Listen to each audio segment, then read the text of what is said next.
Thank you. This is an ordinance to amend the comprehensive zoning map of Sussex County from an AR1 agricultural residential district to a C4 planned commercial district for certain parcels of land lying and being in Lewis and Rehoboth Hundred, Sussex County, containing 39.22 acres more or less. The property is lying on the east side of John J. Williams Highway, which is Route 24, approximately 0.31 miles southwest of Mulberry Knoll Road, which is Sussex County Route 284. The 911 address is 20033 John J. Williams Highway, Lewis, and the tax parcel ID is District 334, Map 18, parcels 40.01 and 40.06. Submitted into the record, Mr. Chairman, we have a copy of the State Plus comments. We have a copy of the applicant's exhibit booklet, which includes a rezoning site plan and a boundary and a grading plan and a concept plan. We have a copy of the staff analysis and the applicant's response to the staff analysis letter. We have a copy of a written response received from the Sussex County Engineering Department, Utility Planning Division. We have a copy of the applicant's drainage assessments. We have a copy of the applicant's environmental assessment. We have a copy of the Delaware Department of Transportation TIS review letter and the applicant's submittal of the TIS to DelDOT. We also have received in total 71 written comments, which were included in your paperless packet. And because this is a C4 application, Mr. Chairman, Mr. Robertson and I are just going to provide a very brief overview. So we thought it would be helpful because this is actually the C4 district, or the potential for district's been around for, I don't think it's 5 years. Yeah, something like that. We haven't actually seen one come through. So we thought it'd be helpful to sort of explain a little bit what it is. And sort of going back to when this was adopted along with the other new commercial zoning classifications, I think somebody on council sort of mentioned it as like an RPC on steroids, if you think about that. You know, the reason is that RPCs are primarily residential, but there's design flexibility, and you can have some commercial uses as part of them. And just if you visualize Bayside, that was a really big RPC where there's single-family, multifamily, you know, townhomes, I think, commercial in there. Peninsula is the same way, although that doesn't have really so much of the commercial. It has the golf course. There's others, and then the Village of 5 Points would be another example with all different types of housing. But those are sort of residentially focused, and the commercial's limited. This is sort of the reverse of that. You know, that you flip that so that the idea is to have a larger commercial component with a larger residential component. And like the RPC, and unlike every other zoning or rezoning we see, you have the ability to see a site plan as part of this rezoning. So there is a site plan that you can put conditions on. So it's sort of a hybrid, almost rezoning and subdivision approval, or rezoning and conditional use all molded into one. So that's procedurally how this works. So keep that in mind as you see this. We're not just talking about it being rezoned to commercial. It's rezoned to commercial C4 with the site plan that's being presented. The one thing I just wanted to sort of explain too, the purpose of it in the code is to encourage carefully planned large-scale commercial, retail, and mixed-use developments as a means of creating a superior shopping, working, and living environment through unified developments, and to provide for the application of design ingenuity while protecting the existing and future developments and achieving the goals of the comprehensive plan. There's also some guidance in the code for the C4, and it says to further the intent of the district to provide an integrated master plan setting for uses in the planned commercial development district. The development shall be designed in accordance with the following. A, designed as an integrated and comprehensively planned area and using a common parking area, shared ingress and egress, pedestrian walkways, open space, stormwater management facilities, and water and wastewater utilities. Internal access streets should be provided to serve large-scale retail uses.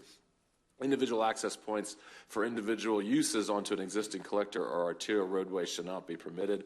Interconnectivity with adjacent parcels shall be required. C, the landscape plan. The landscape plan provides a continuous landscape pattern throughout the entire site. An overall landscape plan for the entire site shall be provided that provides for this continuity, but also allows for flexibility as specific buildings and accessory uses are located within the site. And then to the maximum extent feasible, any provision of utilities, including but not limited to water, wastewater, storm drainage, and stormwater management, shall be provided in a coordinated fashion to address the ultimate needs of the entire site. So there's some guidance on that. It's sort of, as I mentioned, and I think it even talks about it in here, sort of a master plan idea with, you know, more substantial commercial use is integrated into it than an RPC, but with the site plan component and conditions you can impose.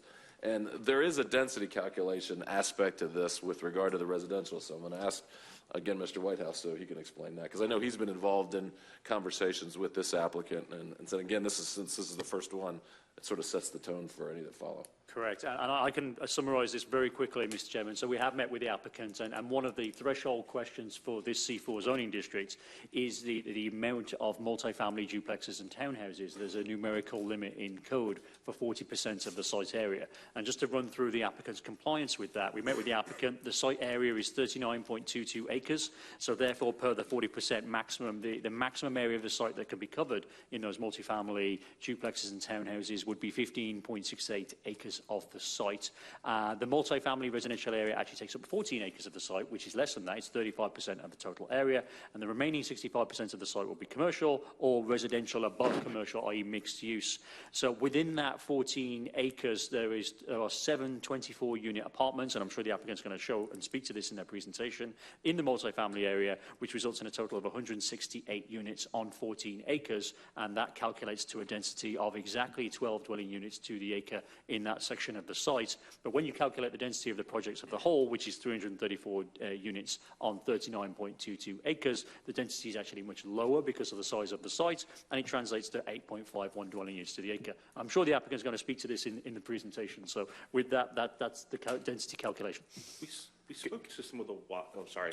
Can I just ask one follow-up question? So based on your review of the site plan that's submitted, Mr. Whitehouse, and staff's as well, is it your opinion, just as a technical matter, that it complies with the technical threshold requirements for C4? That's correct. Okay, that's all. Based on the comments that I saw submitted, which many were very thoughtful, and I appreciate those being submitted and welcome them, I think it might be helpful to talk about why why would Sussex County maybe in some cases prefer development like this over a large single-family development? So the question why the zoning district exists, or the merits of the application, I think the applicant's going to speak Absolutely, to. It's up to the application. I'm talking about, talk about why would we perhaps prefer that zoning and development that includes mixed use and higher density. So the purpose of the district as a whole was for planned larger developments in strategic locations like arterial routes. So this zoning district was specifically created for more commercialised developments. As Mr. Robertson said, it differs from the RPC, but that is the ultimate purpose of the zoning district. So. Thank you. Thank you. Okay.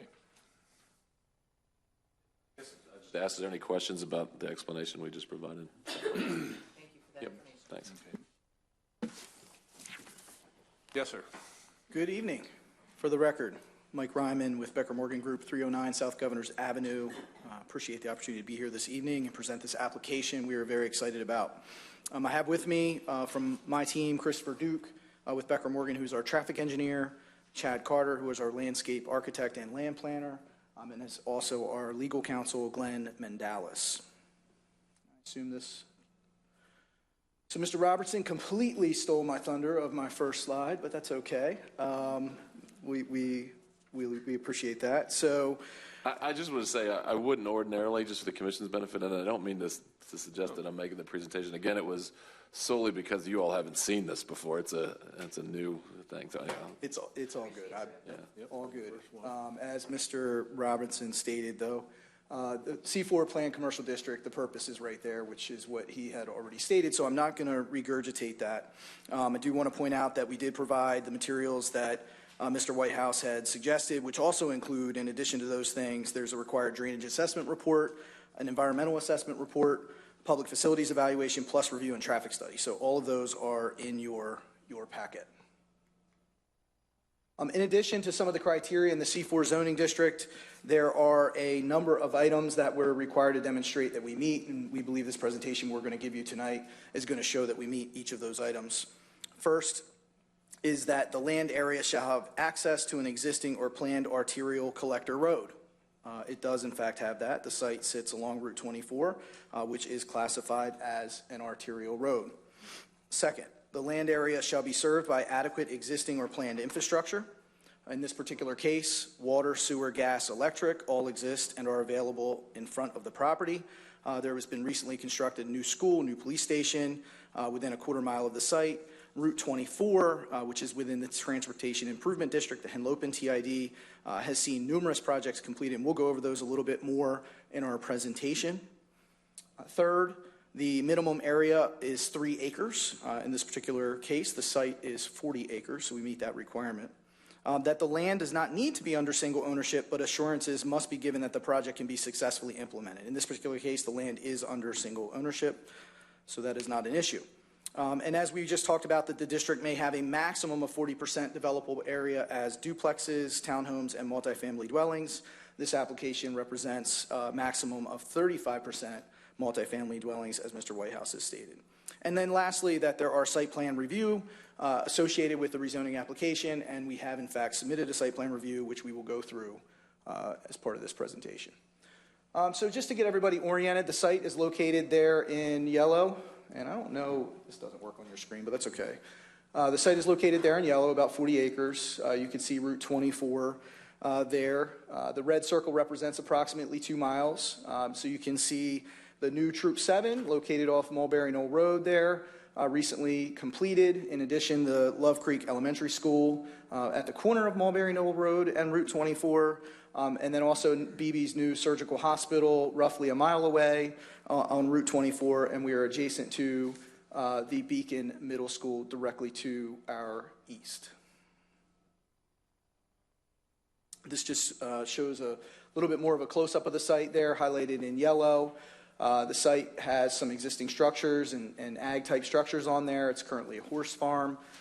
You can see the Beacon Middle School adjacent to the property, Route 24 along the frontage, the elementary school, Love Creek Elementary, there across the street, and then the State Police Troop 7 facility just around the corner on Mulberry Knoll Road. The site is directly across from the existing Saddle Ridge subdivision. This location is key.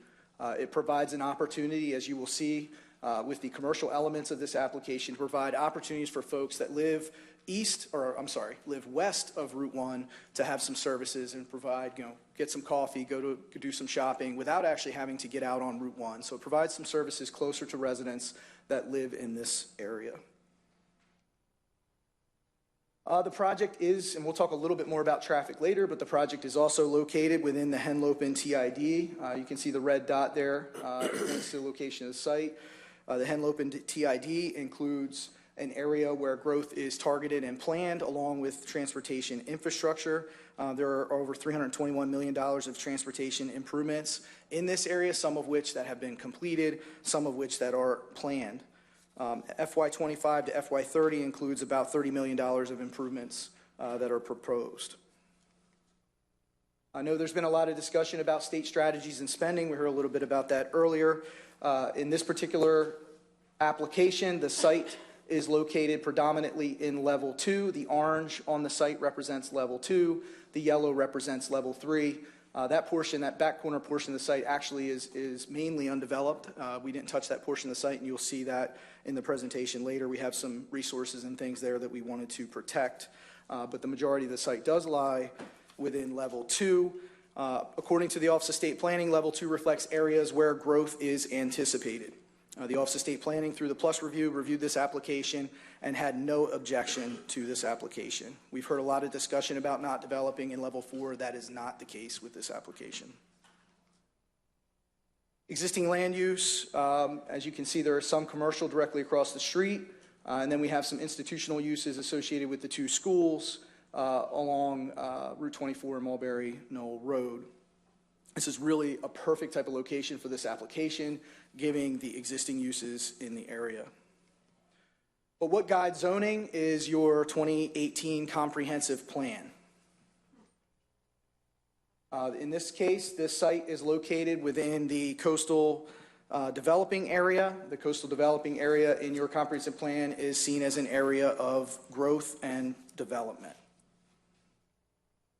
As we zoom in on that, and we look at your future land use map, which is a critical map that guides zoning in your county, the future land use map does identify the site as commercial along Route 24, along with a number of other parcels along Route 24.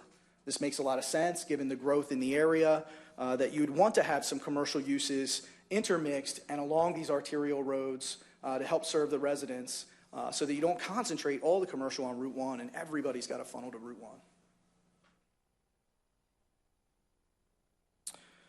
1. Future land use, so according to your plan, it also talks about the commercial areas themselves and what that means. It says commercial areas include concentrations of retail and service uses that are mainly located along arterials and highways. Commercial areas include commercial corridors, shopping centers, and other medium and large commercial vicinities geared towards vehicular traffic. Mixed-use buildings may also be appropriate for these areas, and that's exactly what we're proposing here. In addition, the comprehensive plan also includes a table, and it identifies various zoning districts which are deemed appropriate within the future land use map of commercial, and you can see that planned commercial district of C4 is listed right there as being appropriate based on the comprehensive plan. This is our site survey. We have surveyed the property. You can see it's 2 parcels. You can see the existing buildings located there, the topography of the site. There was a right-of-way acquisition that did happen along the project frontage associated with the Route 24 widening. We'll see that a little bit later, but as you know, Route 24 was recently widened to add additional lanes, and there was an acquisition of property about half the frontage to accommodate that. And you can see the site, generally the topo falls to the lower left there, where we do have a little bit of wetlands and a little bit of floodplain, and we're providing some buffers, and we'll see that a little bit later. We have about 10.96 acres of woods and about 1.69 acres of wetlands in that corner. As I mentioned previously, the site does have utilities available to the site. We have sanitary sewer, electric, gas, and water directly in front of the property and available to the site.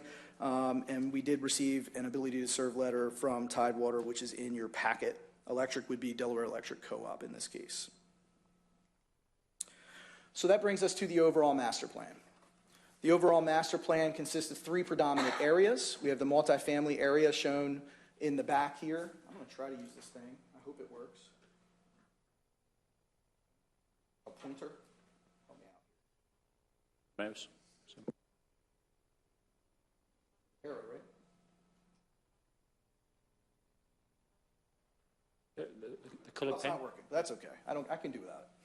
The multifamilies in the back kind of shown in the kind of brown tan looking buildings. We have 7 24-unit multifamily garden-style apartments. And then we have the mixed-use buildings, which are in the center of the site with a mixture of commercial spaces on the ground floor and then some residential spaces mixed throughout and above. We do have a service road that runs between the commercial pads along the frontage. We have about 5 commercial pads there along the frontage. We did create, as was something that was mentioned in one of the requirements with this particular district, a service road essentially across the frontage, tying in all of these units and access across the 5 parcels along the front. The access is proposed to align with Saddle Ridge. We'll talk about that in a little bit more when we get into some of the traffic. We provide adequate parking. We did provide residential parking for the mixed use on the backside of the buildings so that there's some privacy for folks that are residents that live in those commercial buildings, right? And then the public parking for folks that are maybe coming to shop or go to a coffee shop or whatever is on the front side of those buildings. So it creates a separation of public and private space, which is important to residents when they come home and they, from a long day and want to get into their house and get dinner. So we do have a number of garages throughout the facility to provide additional storage options. So if folks have bikes and those kinds of things, they have a place to put those. There is a clubhouse and pool amenity there in the lower corner. It is about a 7,000 square foot clubhouse right now with a pool facility. Lots of sidewalks and interconnectivity, outdoor seating and patio areas. We do have adequate fire lanes that either meet or exceed minimum requirements. We have landscape buffers throughout the project and the adjacent parcels. We have buffers from wetlands and floodplain. And we will include, and this is a recent state statute that was recently adopted, at least 5% of the parking for the multifamily will be EV capable, electric vehicle capable. That was a recent statute that was passed, I want to say, maybe last session. All of the residential and mixed-use buildings will be equipped with automatic fire sprinkler systems. So as we zoom in on the plan, just kind of highlighting the main entrance, it's a boulevard-style entrance that comes into the site. You have some angled parking there that really, creates a streetscape for some of the commercial uses that are on the ground floor, with some sidewalks and pedestrian pathways, so that we really create an environment where folks can move around and walk around this campus. This is a really integrated design that integrates the commercial and residential aspects, which I think is really the intent of this C4 master plan district, with lots of interconnectivity with the service road that you see there. And then on the back portion of the site, as we kind of zoom in on the multifamily area, we can see there's additional walking paths and sidewalks around the property. There's a stormwater area there that will serve stormwater for the site. You can see the clubhouse to the top left, approximately 7,000 feet, as I mentioned. And then parking that's in close proximity to the units. It's just very important in a multifamily design that parking is close to the units. You don't want to have to walk, a long distance with groceries and those kinds of things to get to your home. I talked a little bit about some of the environmental features. So this shows that lower left corner that I was talking about earlier. So you can see there in the yellow dashed line, that represents the non-tidal wetlands that were flagged on the site. The code would require a 30-foot minimum resource buffer. We're volunteering a 100-foot resource buffer in that area, which is the green dashed line. So there is a little bit of floodplain as well. You see that in the blue dashed line. We are clearing a little bit of trees on this. It's about 50% of the trees that are on this property. The property has about 11 of the 40 acres that are trees. We're saving about 50% of those in this portion of the property. As I mentioned previously, we are in the Henlopen TID. I want to dive a little bit more into traffic. A TID, or Transportation Improvement District, are growth areas where growth is planned and identified with transportation improvements. DelDOT completes long-term traffic analysis of these areas. They work with the county, determine appropriate improvements to accommodate growth, and then they assess a fee that developments are required to pay associated with that, and that fee is agreed upon between DelDOT and the county as part of that process. Normally, in TIDs, a traffic study would not be required to be completed. In this case, however, we did complete a traffic study, and there is a reason for that. The original TID, and I think this has created some confusion because I've read a lot of the comments that were submitted as well, that were available at least up until I could get here. I know they come in right up until the time of the meeting, but I did read some of those, and there was a lot of the comments said, well, this is just, can't do this. It's inconsistent with the TID. Therefore, it's bad and we can't do it. Well, so what happens in a TID is the TID projects land use densities across parcels. In this particular case, the density that is allocated for this parcel was based on actually less than the underlying AR1 zoning. 47 units were allocated for this parcel. Not sure why it was 47. Even at its base density under AR1, 40 acres, we probably could do 80 units as a cluster, right? But for some reason, 47 single-family units is what was allocated within the density of this parcel. However, it ignored essentially the comprehensive plan. The comprehensive plan says this parcel should be commercial, but the TID did not respect the comprehensive plan in terms of the commercial future land use of this parcel. Commercial allows up to 12 units per acre if it were all residential or multifamily. However, DelDOT has a process to deal with that, meaning in their code, if your project is within a TID and the density exceeds what was projected within the TID, they require you to do a traffic study. So you have to do a traffic study anyway. So we went through that process. When we went through that process, and it took 10 or so months to go through that process, there were 16 intersections that were studied, and those intersections are listed here. And just to kind of highlight visually where those intersections are, so you can see our site in red, And you can see the 16 various intersections, with a majority of those intersections existing along Route 24, which makes perfect sense. And then we had a couple of intersections beyond that. So through the TIS, there were a number of things that were concluded. Number one, the intersections that were shown in pink, so these circles represent the 16 intersections that I just showed in the previous slide that we studied. The intersections that are in pink represent improvements that were already completed. These are TID improvements that already are completed, and I'll show you some of those in a little bit. The circles that are in blue, no improvements were needed. The circles that are in orange are future TID projects that are coming that either include signals, roundabouts, or actually an elimination of an intersection, or grade improvements. Grade improvements are things like turn lanes, signal improvements, those kinds of things.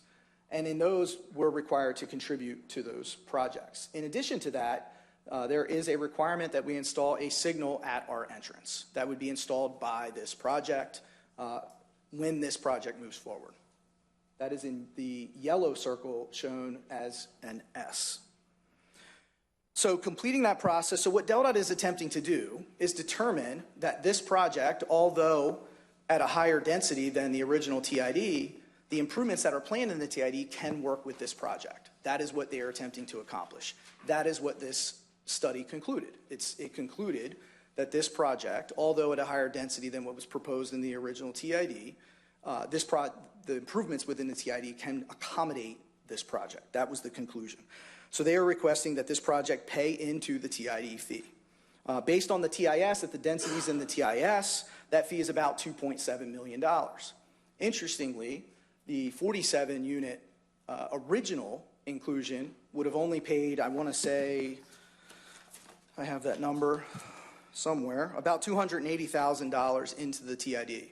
So in this particular case, this project's going to pay 10 times more into the TID than the original project, and it was determined that the improvements that are already planned, that are already either completed or coming, actually work for this project.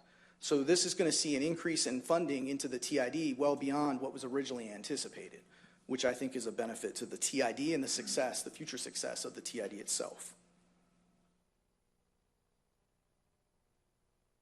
And this just is really just reinforcing what I just said. These are the fee structures that are within the TID. They are per unit cost depending on the type of units that you have, whether it's commercial, whether it's single family, whether it's multifamily. The estimated fee based on the TIS is 2.7. The density in the TIS is a little bit higher than what I think we're going to end up here, but that gives you an idea of where that fee would land. So let's talk a little bit specifically about Route 24. There's been a lot of change and a lot of improvements along Route 24 recently. And you can see our site located there in red. You can see a number of the intersections starting from kind of Route 1, heading west, 1 through 7. There's been 7 major projects since 2021, including widening and pedestrian improvements and signalization improvements and intersection improvements since that time. So we'll start with the first one there. You can see the green circle. It's highlighting the first project there, which is completed, which includes safety improvements, adding additional through lanes, center left turn lanes, side street upgrades, multimodal improvements, etc. And this just kind of shows you as you go through. You can see we are looking we are looking east towards Route 1. You can see the Warrington Road, Plantation Road intersection. Actually, you see the BB Hospital there off to the top right. And you can see the additional lanes, so it's now 2 lanes in each direction, along with multimodal improvements.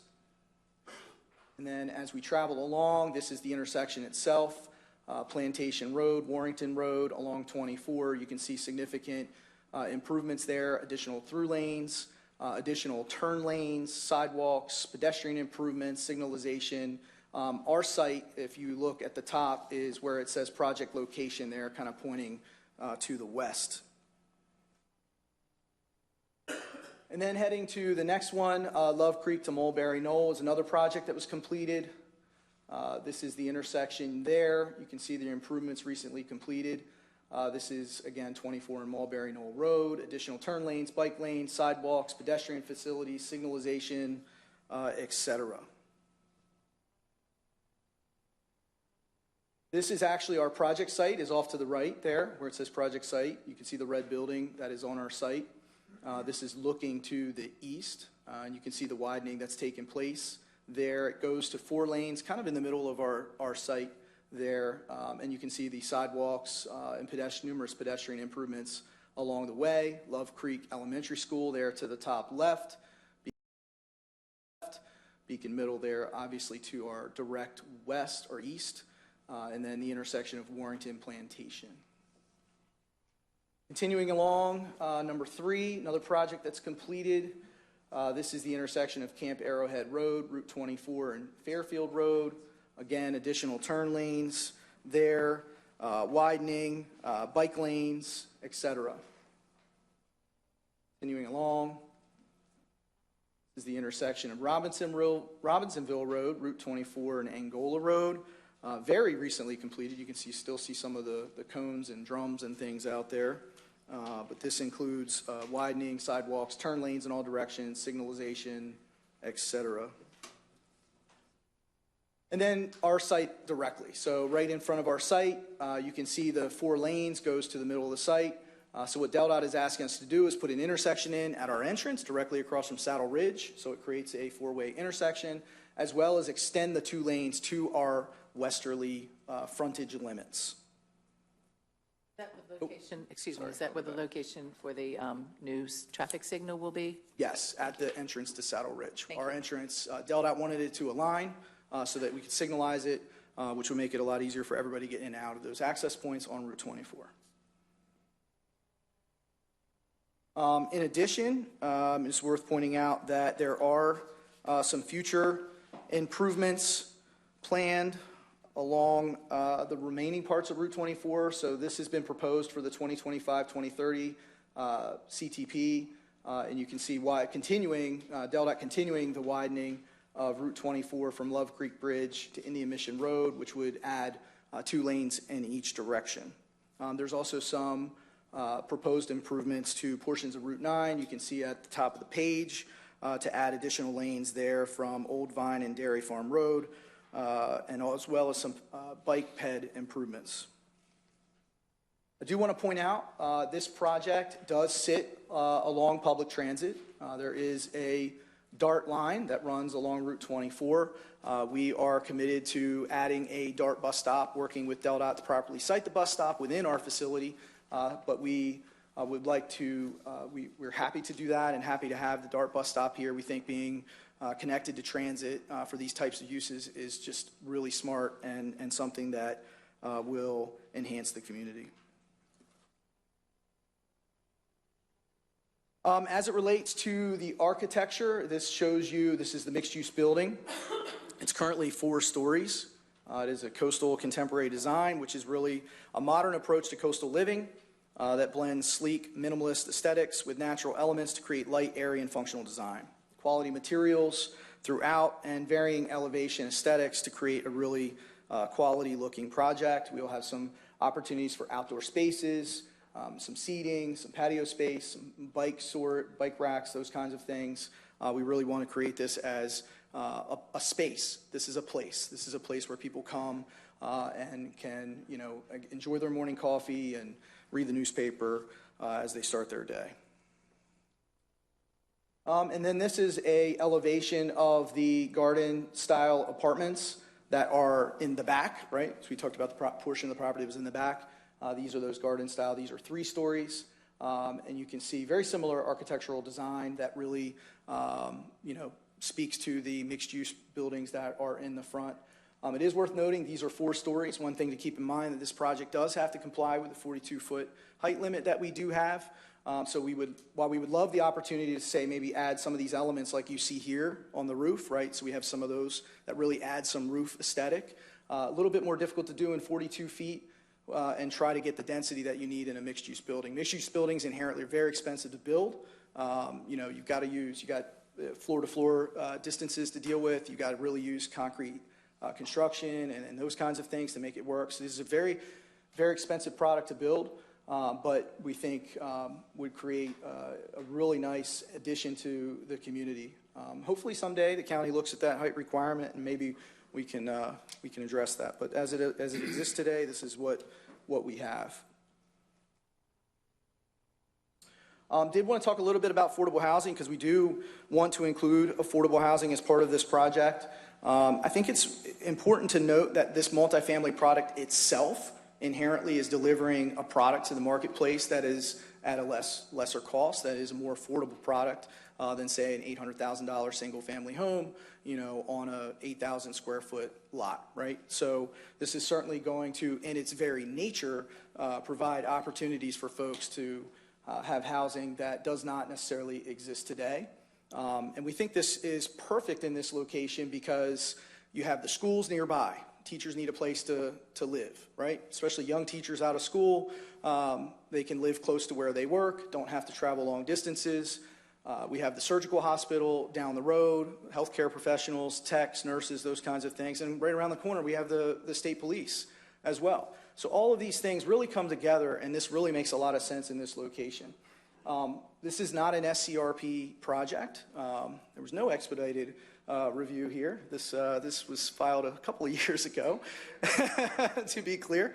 However, our client is committed to at least pricing at least 10% of the units below 120% AMI. What these charts show is, this is from the State Housing Authority. I think these numbers were actually presented to you guys in the workshop recently.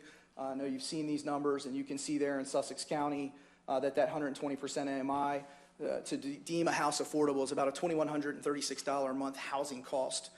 Just to be clear, that's total housing cost. That is not just rent, right? That's utilities, that's taxes, that's HOA fees, that's everything that goes into the cost of your home. And so our rates right now, the market rate rents, are going to be between $16.95 to $22.95. So we will have to work with the county to develop a rate structure that brings the rents down so that total housing cost falls below that 120% for those 10% of units. So while not a code requirement in any way, it is something that we want to do as part of this project. Regardless of this particular requirement, this project will serve the community with something that does not necessarily exist in eastern Sussex County in this area and will benefit. So in conclusion, this is the right project in the right place for a number of reasons. The project is located in the coastal development area, which is the county's growth zone. The project is located in the Henlope and TID, where growth is concentrated and traffic improvements are planned with growth. The project is mostly in level 2 with some level 3, again, where growth is encouraged. The project is located along a DART bus route and will have transit available to the project. There have been numerous completed and planned improvements along Route 24 already. Utilities that are necessary to serve the project are available directly in front of this project. Schools and newly constructed police stations are located within a half a mile of the site, which provides housing opportunities for police, teachers, etc. This will provide, in addition, housing options to BB's new surgical hospital, which will support our healthcare community. The project will include an affordable housing component, in addition to the fact that it's serving the market that is much needed. The project is mixed use and provides retail and other services to residents west of 24 to limit having to travel long distances to receive goods and services. The project exceeds minimum code protection requirements with respect to environmental protection, as was demonstrated previously, with additional buffers beyond those of the code minimums. This will be a pedestrian-friendly, walkable community with a design focused on quality. We've received no objection from the Office of State Planning. They support this project. In addition, we've received positive recommendations from the Delaware State Housing Authority. With that concludes our presentation. I will be happy to answer any questions that you may have. All right, sir, we thank you. We'll see if anyone on the commission has any questions for you, and we'll start with Mr. Collins. Thank you. So appreciate your time presenting this. I'm just curious, did you evaluate any options to preserve all of the forested land and what that might have looked like? Yeah, we really didn't, because the density needed to make this project work, we really need to utilize what we're showing, meaning we need what we're showing to make this work. There is we have the requirement of essentially 60% of the project being commercial with no more than 40% being residential. And so in order to make that work and position those commercial facilities correctly, and actually, we couldn't put commercial in the back of the site, right? So in order to do that and achieve the densities necessary to make it a viable project, what we're showing is what we needed to develop. Okay. And did I see some offer around emergency services or fire department contributions, or did I imagine seeing that? No, well, you did see that. Let me go back. I think it was on the TIS contribution slide, and I think I might have missed it when I went through it. So I wanted to point out, from a fire EMS standpoint, your code through your building permit process has a surcharge fee of 0.25% that goes to fire. In this One time particular, only. I'm sorry? It's one time only. Understood. EMS continues for a lifetime, and fire. I totally understand. In this particular case, that fee is $187,500. I just wanted to make that known. Thank you. I don't think I have any other questions right now. Okay, Mr. Butler. Can you come back to me? Sure. Ms. Wingate? Just one clarification. You mentioned in the earlier part of your presentation that DelDOT has committed $30 million for proposed improvements. Is that in this immediate area? So that is within the TID itself. So the whole TID? It's in the whole TID. Okay, all right, thank you. That's all I have for now. No question. Cheers. No questions? Okay. I may have other questions. Oh, well. If others don't. Go ahead. So could you tell us a little bit about why you would move forward with this sort of mixed-use development instead of building out a community of houses that we typically see in this area that are ranging between $500,000 and $800,000 or more? What's the rationale behind choosing this design? Yeah, it's a good question. So if we developed it under the base zoning that's there now, it's about probably 80 single-family homes we could do on this, in a traditional development that you might see. Our client is a multifamily builder. That's what he is. That's what he does. That's what he likes to do. We've done some mixed-use projects with him already throughout the state, and it is the business that he is in. In this particular case, in this particular location as well, in eastern Sussex County, we think that this particular product type is something that is needed in the marketplace for all the reasons that I mentioned earlier with, the location of the BB, the location of the schools, the location of the police, et cetera. The limited availability for this type of housing that's on the eastern side because of the amount of, I'll call it traditional high-price single family that we see, we think that there is a need in a market here for this particular product. Okay, thank you. Okay. Mr. Whitehouse, anything? None for me, thank you. Okay. Anything? Okay. Mr. And Butler. Ms. Wingate has another question. Just one more. I didn't remember seeing anything in the package from the school district. Well, did we have any reply from them? They were notified, I know that, but I don't know. And I was sometimes we don't notified. get it I back don't right away. remember seeing a written response. Yeah, but I didn't. Thank you. That always If we don't have that, I would interesting. suggest we probably would want to keep the record open to receive input, right? Well, I would just say, at some point, we do notify them, and it's incumbent upon all the school districts to respond if they receive notification. So, I mean, I'm not saying you can't do that. You can't reach out and remind them, but I also, I would only suggest that if you do that, you'd have, and I'm not saying about any particular school district, don't get me wrong, but there should be a time frame by which they have to respond so that it's not open indefinitely. Well, We'll have an opportunity to do that at the next level too. Sometimes I wonder if it's because it's occurring at this level that they don't perceive it as being as important as if county council were considering it. So I'm insulted by that. I understand. I share the feeling of insult. I understand. I get it. I'm just immune to it now. But they will have another opportunity. But they were notified. They didn't respond. So I don't know. But I understand.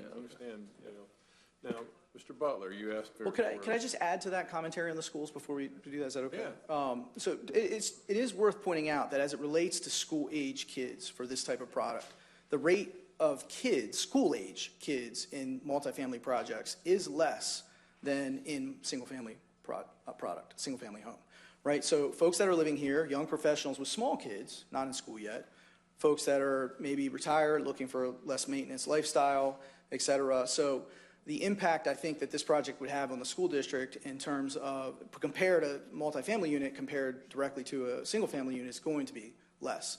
So I did want to put that out there as well. Okay. Mr. Butler, did you have anything else? No, I'm good. Sure. I agree with Scott. I disagree with the concern of the fire service. Okay. Volunteers. Thank you. All right then. Well, Mr. Ryman, if you'll take a seat nearby, we'll see if there's anyone here with an interest in your application. I suspect there might be one or two. Is there anyone here that would like to speak in favor of change of zone number 2001 Belle Mead Farm LLC? Sorry, I was trying to put the, there we go. Okay. In favor? Yes. Yes, sir. Okay, great.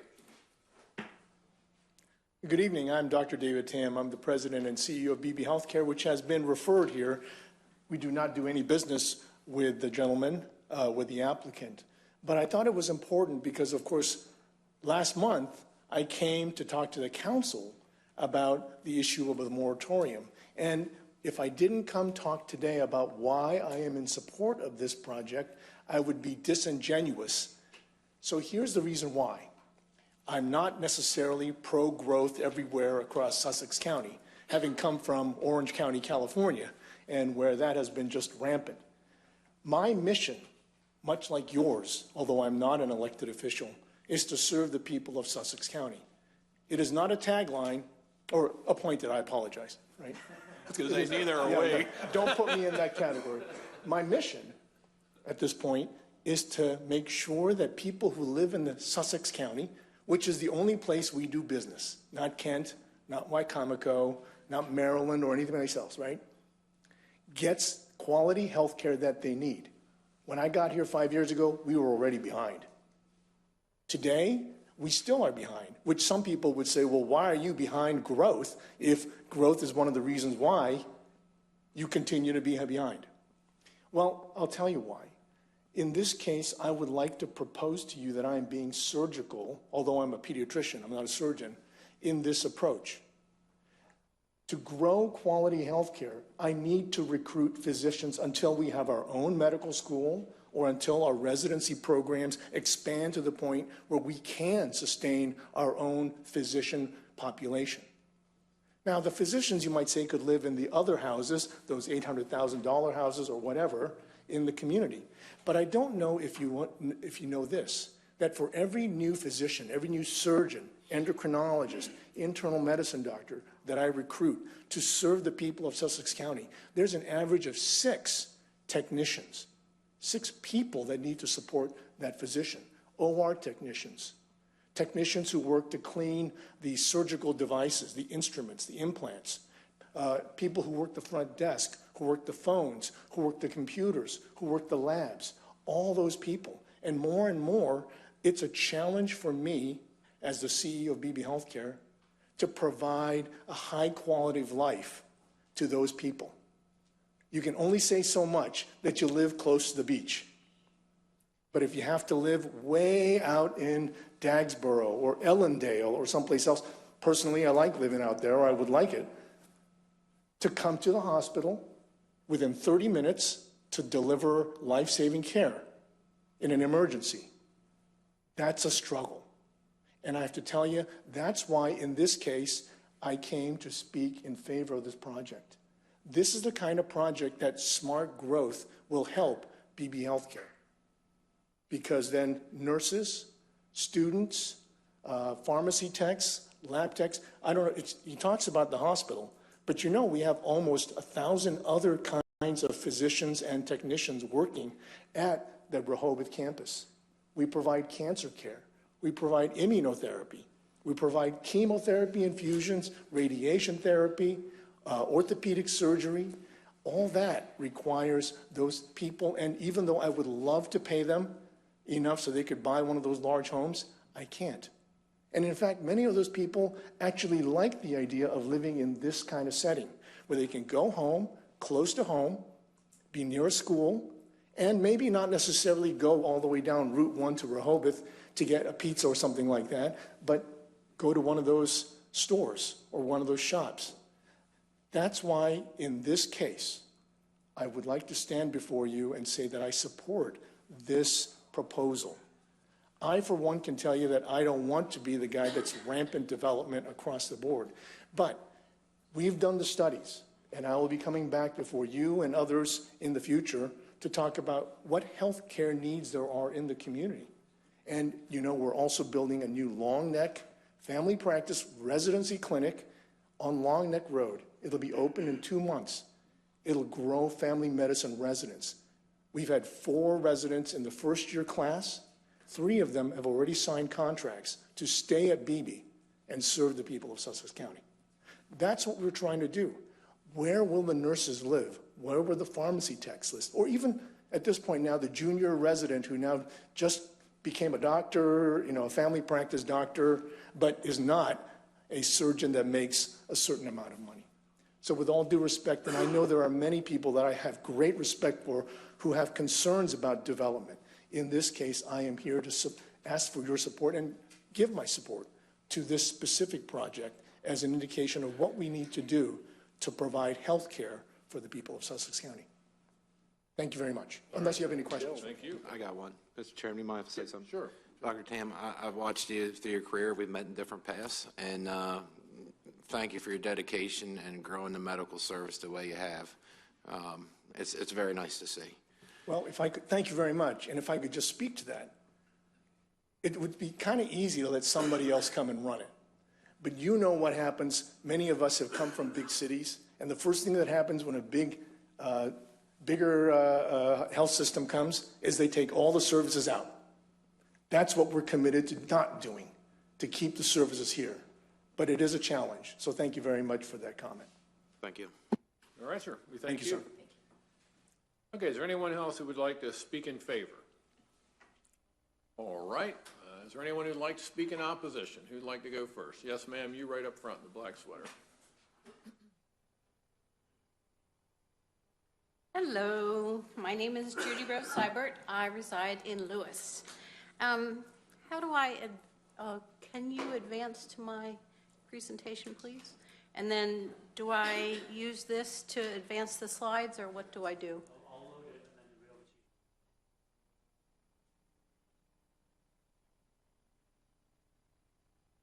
over to you. Okay. Good evening. Thank you, all commissioners, for allowing me to speak. And it's been quite a while since I've spoken to you. Just so you know, my background is I have a BS in biological science from University of Maryland with high honors, including studies in soil science and environmental science. And I've co-taught plant identification classes for the USDA Graduate School in the Washington, D.C. area. And I am a concerned resident who has invested my life savings to live here. I actually am speaking on behalf of Route 24 Alliance this evening. And this, I could have, when we were making general comments, I'd like to make one general comment that this, the map in the county's land use application docket is confusing. I know that you have a software restriction that only allows you to show one of the 2 parcels that's in question. However, the statement that's below there, I wish that you would change that to say, not only does it show the approximate location, that it may not show all of the parcels in question. Okay. So this is from the Plus application. We know that it has 6,800 estimated vehicle trips generated on an average weekday. I would like to state that DelDOT is not concerned about density with the LUTP, but rather with the vehicle trips per day. And as a matter of fact, that DelDOT considers 2,000 vehicle trips per day a major impact. So you could say, looking at this 6,800 figure, that the amount of traffic on Route 24 is going to be a major, major, major impact on Route 24. This has already been shown, the proximity of the two schools. One thing I think I can use this pointer, yes, I can find it. One thing I'd like to point out is this is, well, just generally goes back there to Briarwood, that little road right there, Tanglewood. That is not on the in the TIS study. I'm not sure why that is. There are 71 lots back there, and I would think that that would have need to be considered in the TIS. Also, with this slide, I would like you to notice how part of Dorman Branch is written there, and that this parcel is at the headwaters of Dorman Branch, which then, of course, goes into Love Creek and then into the inland bays. So just noting that in terms of when we're paving over, removing 5 acres of forest, paving it over, and the potential for contaminants getting into the Dorman Branch and further degrading our water quality here in Delaware. The purpose with this C4, I highlighted here that we need to protect existing and future developments and to achieve the goals of the comprehensive plan. And the land area shall be served by adequate existing or planned infrastructure.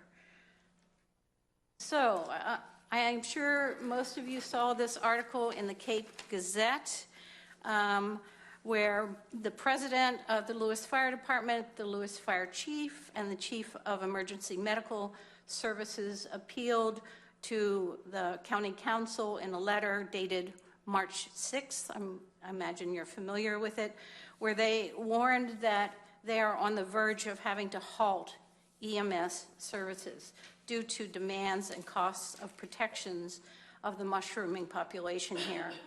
They noted in the Cape Gazette article, and I did have permission from the Gazette to use this photo in their logo, that there's a 50% increase in their fire and EMS calls from 2018 to 2024. So can you imagine Lewis without EMS services?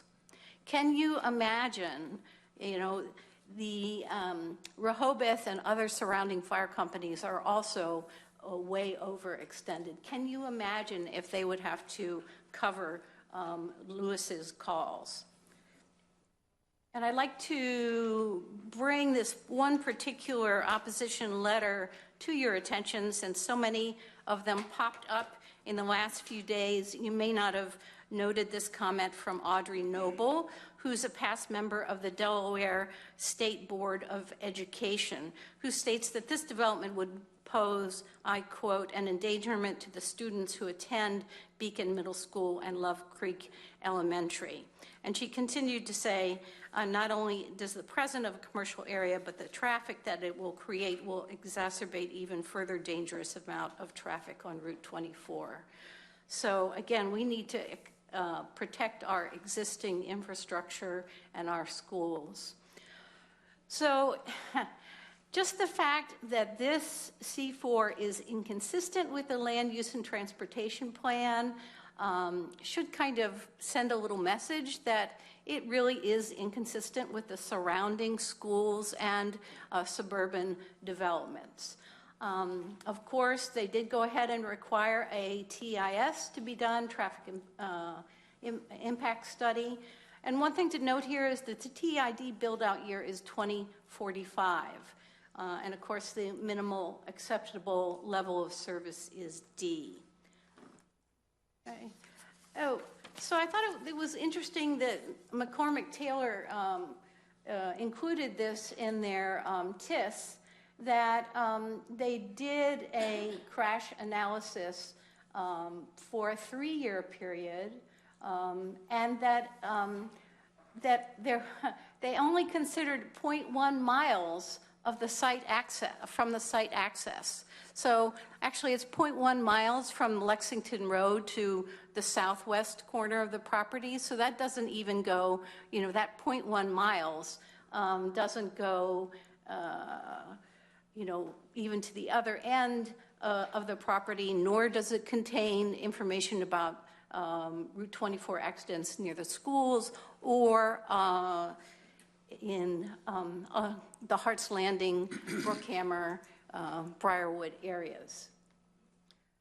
So here is the plan that was submitted on 3/11/25.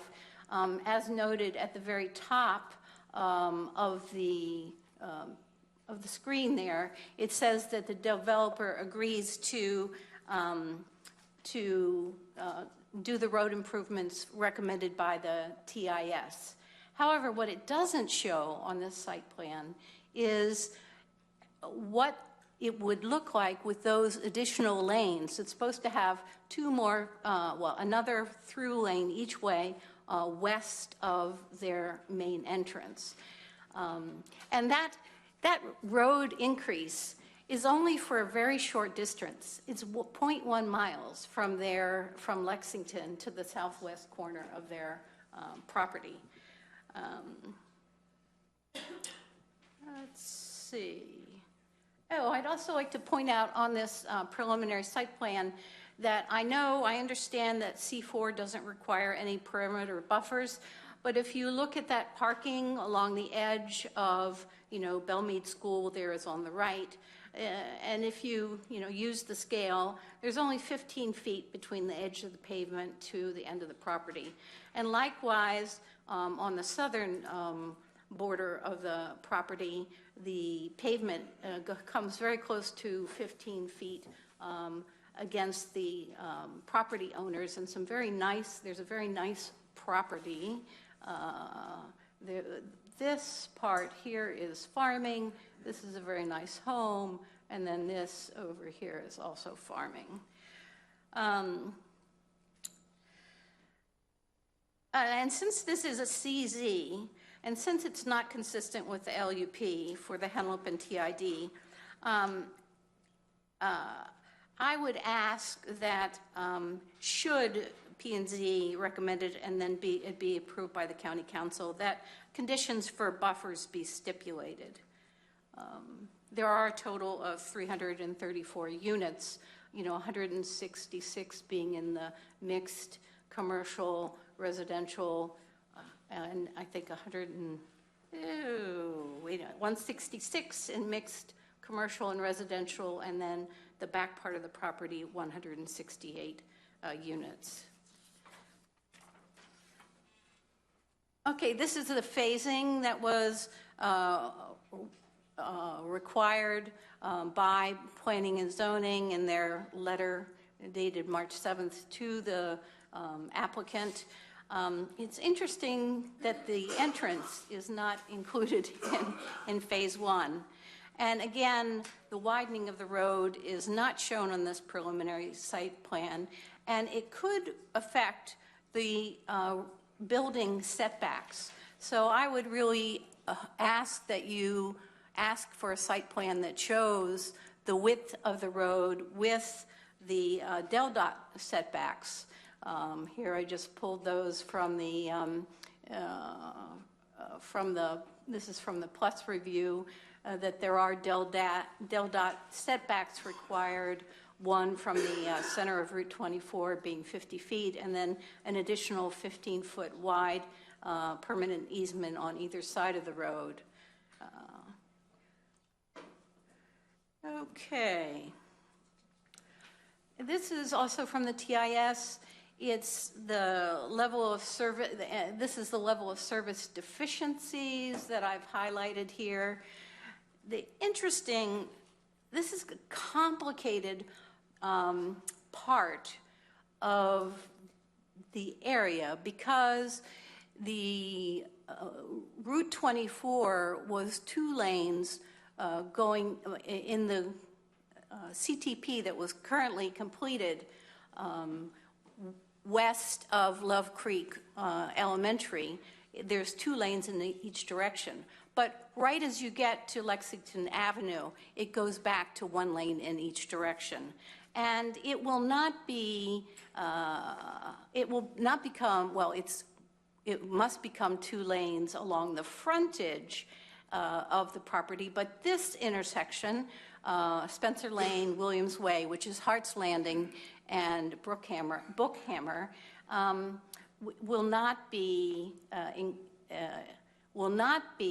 upgraded by the TID plans until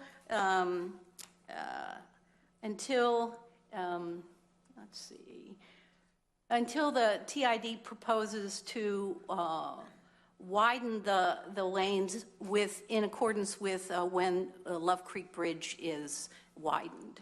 And this is a email I got from Ms. Formato about when I asked about, it seemed to imply that there were 2 lanes in each direction at that intersection. And of course, there's only 1 lane in each direction. And so I asked, when will that be widened? And her answer is that it will be done when the replacement or expansion of the Love Creek Bridge.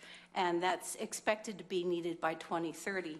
So actually, if you jump back to this, the bottom layer talks about the LOS service of 2032 build with the TID.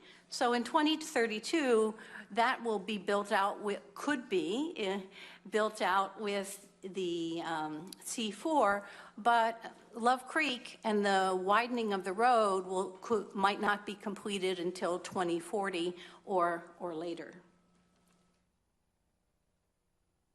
Okay, this is just confirming that, Route 24 was only widened to include 2 lanes in each direction, 1,500 feet west of Love Creek Elementary. Okay, so here, I'm actually, well, I'll go back.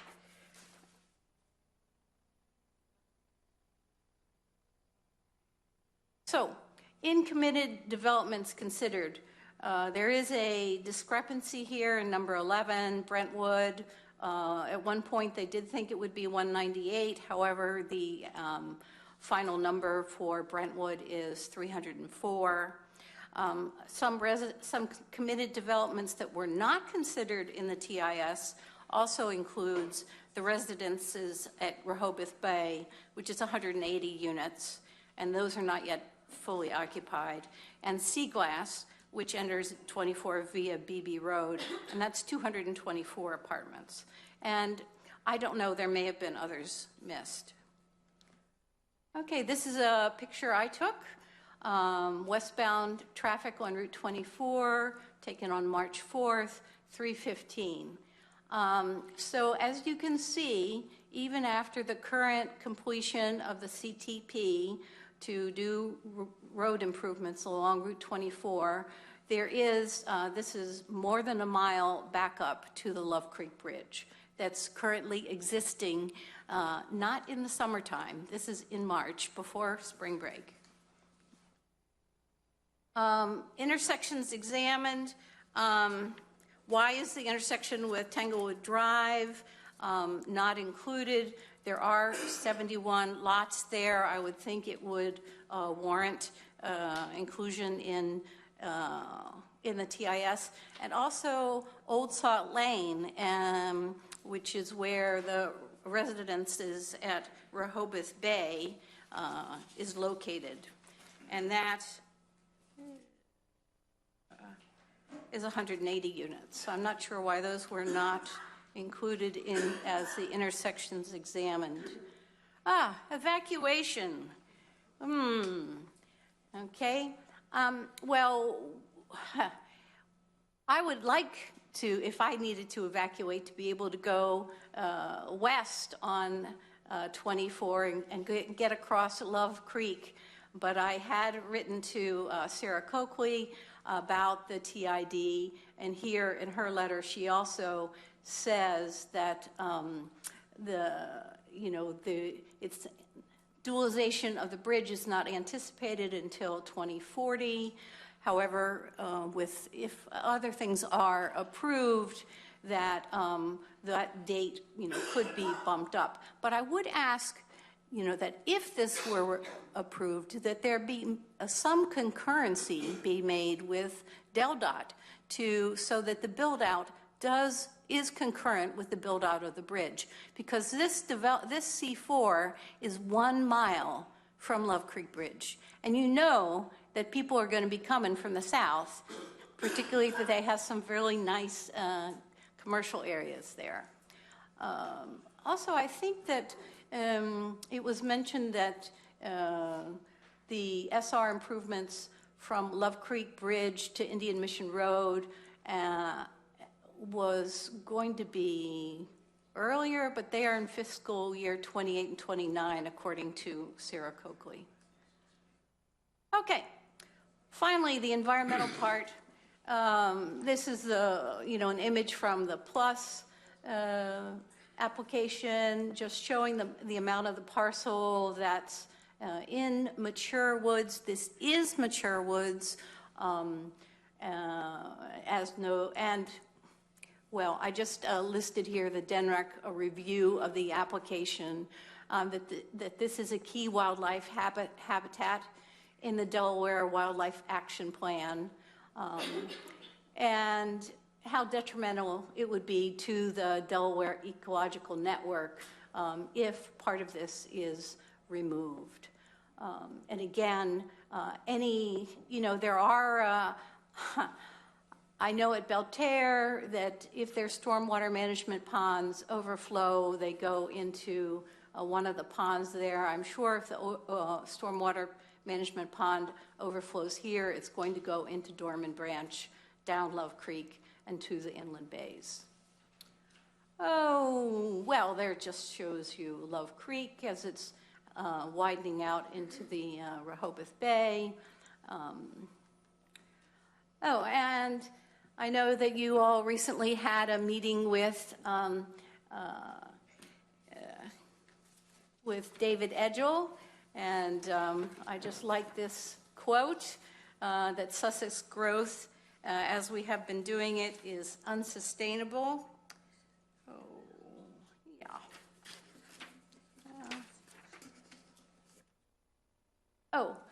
I just summarized some reasons that I think that you should not recommend approval of this particular application. I do ask that you keep the record open for the school data, and I have brought up some perhaps DelDOT discrepancies about why certain developments and intersections were not included in the TIS. And it could be that there may be some subsequent recalculations of the TIS and the LOS levels. So, and that there may be some changes to the preliminary site plan based on recalculations of the required building setbacks due to the expansion of Route 24.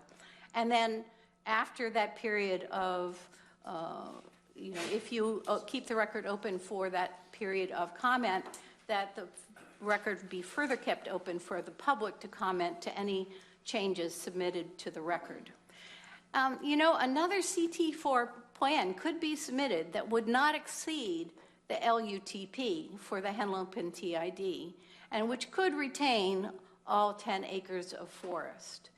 So if this is granted, I do request that the phasing plan must stipulate the completion of the TIS road improvements as phase 1 prior to any site work being allowed. The increase of truck traffic for site work without this stipulation would be a Route 24 traffic hazard. And I also request that you add a condition for appropriate buffers be required with adjoining properties. I also forgot to read this out or put this in here, but I do think that the commission should be interested in if there is any other crash data which extends in front of the schools that should be, and also with the intersections that were not considered in the TIS. So I thank you so much for your time and tolerance. And I do have a copy of this for each of you. So I will pass that in. And Ms. Summers, is that this, oh no, that's your statement, because the PowerPoint's in the docket, okay. Right. Yep, okay. You have the PowerPoint. Sorry I didn't do concise formatting. I just all did on the what I record. was going to read it off of, so thank you again. Yes, ma'am, thank you. Yeah, yeah. Okay. Somebody.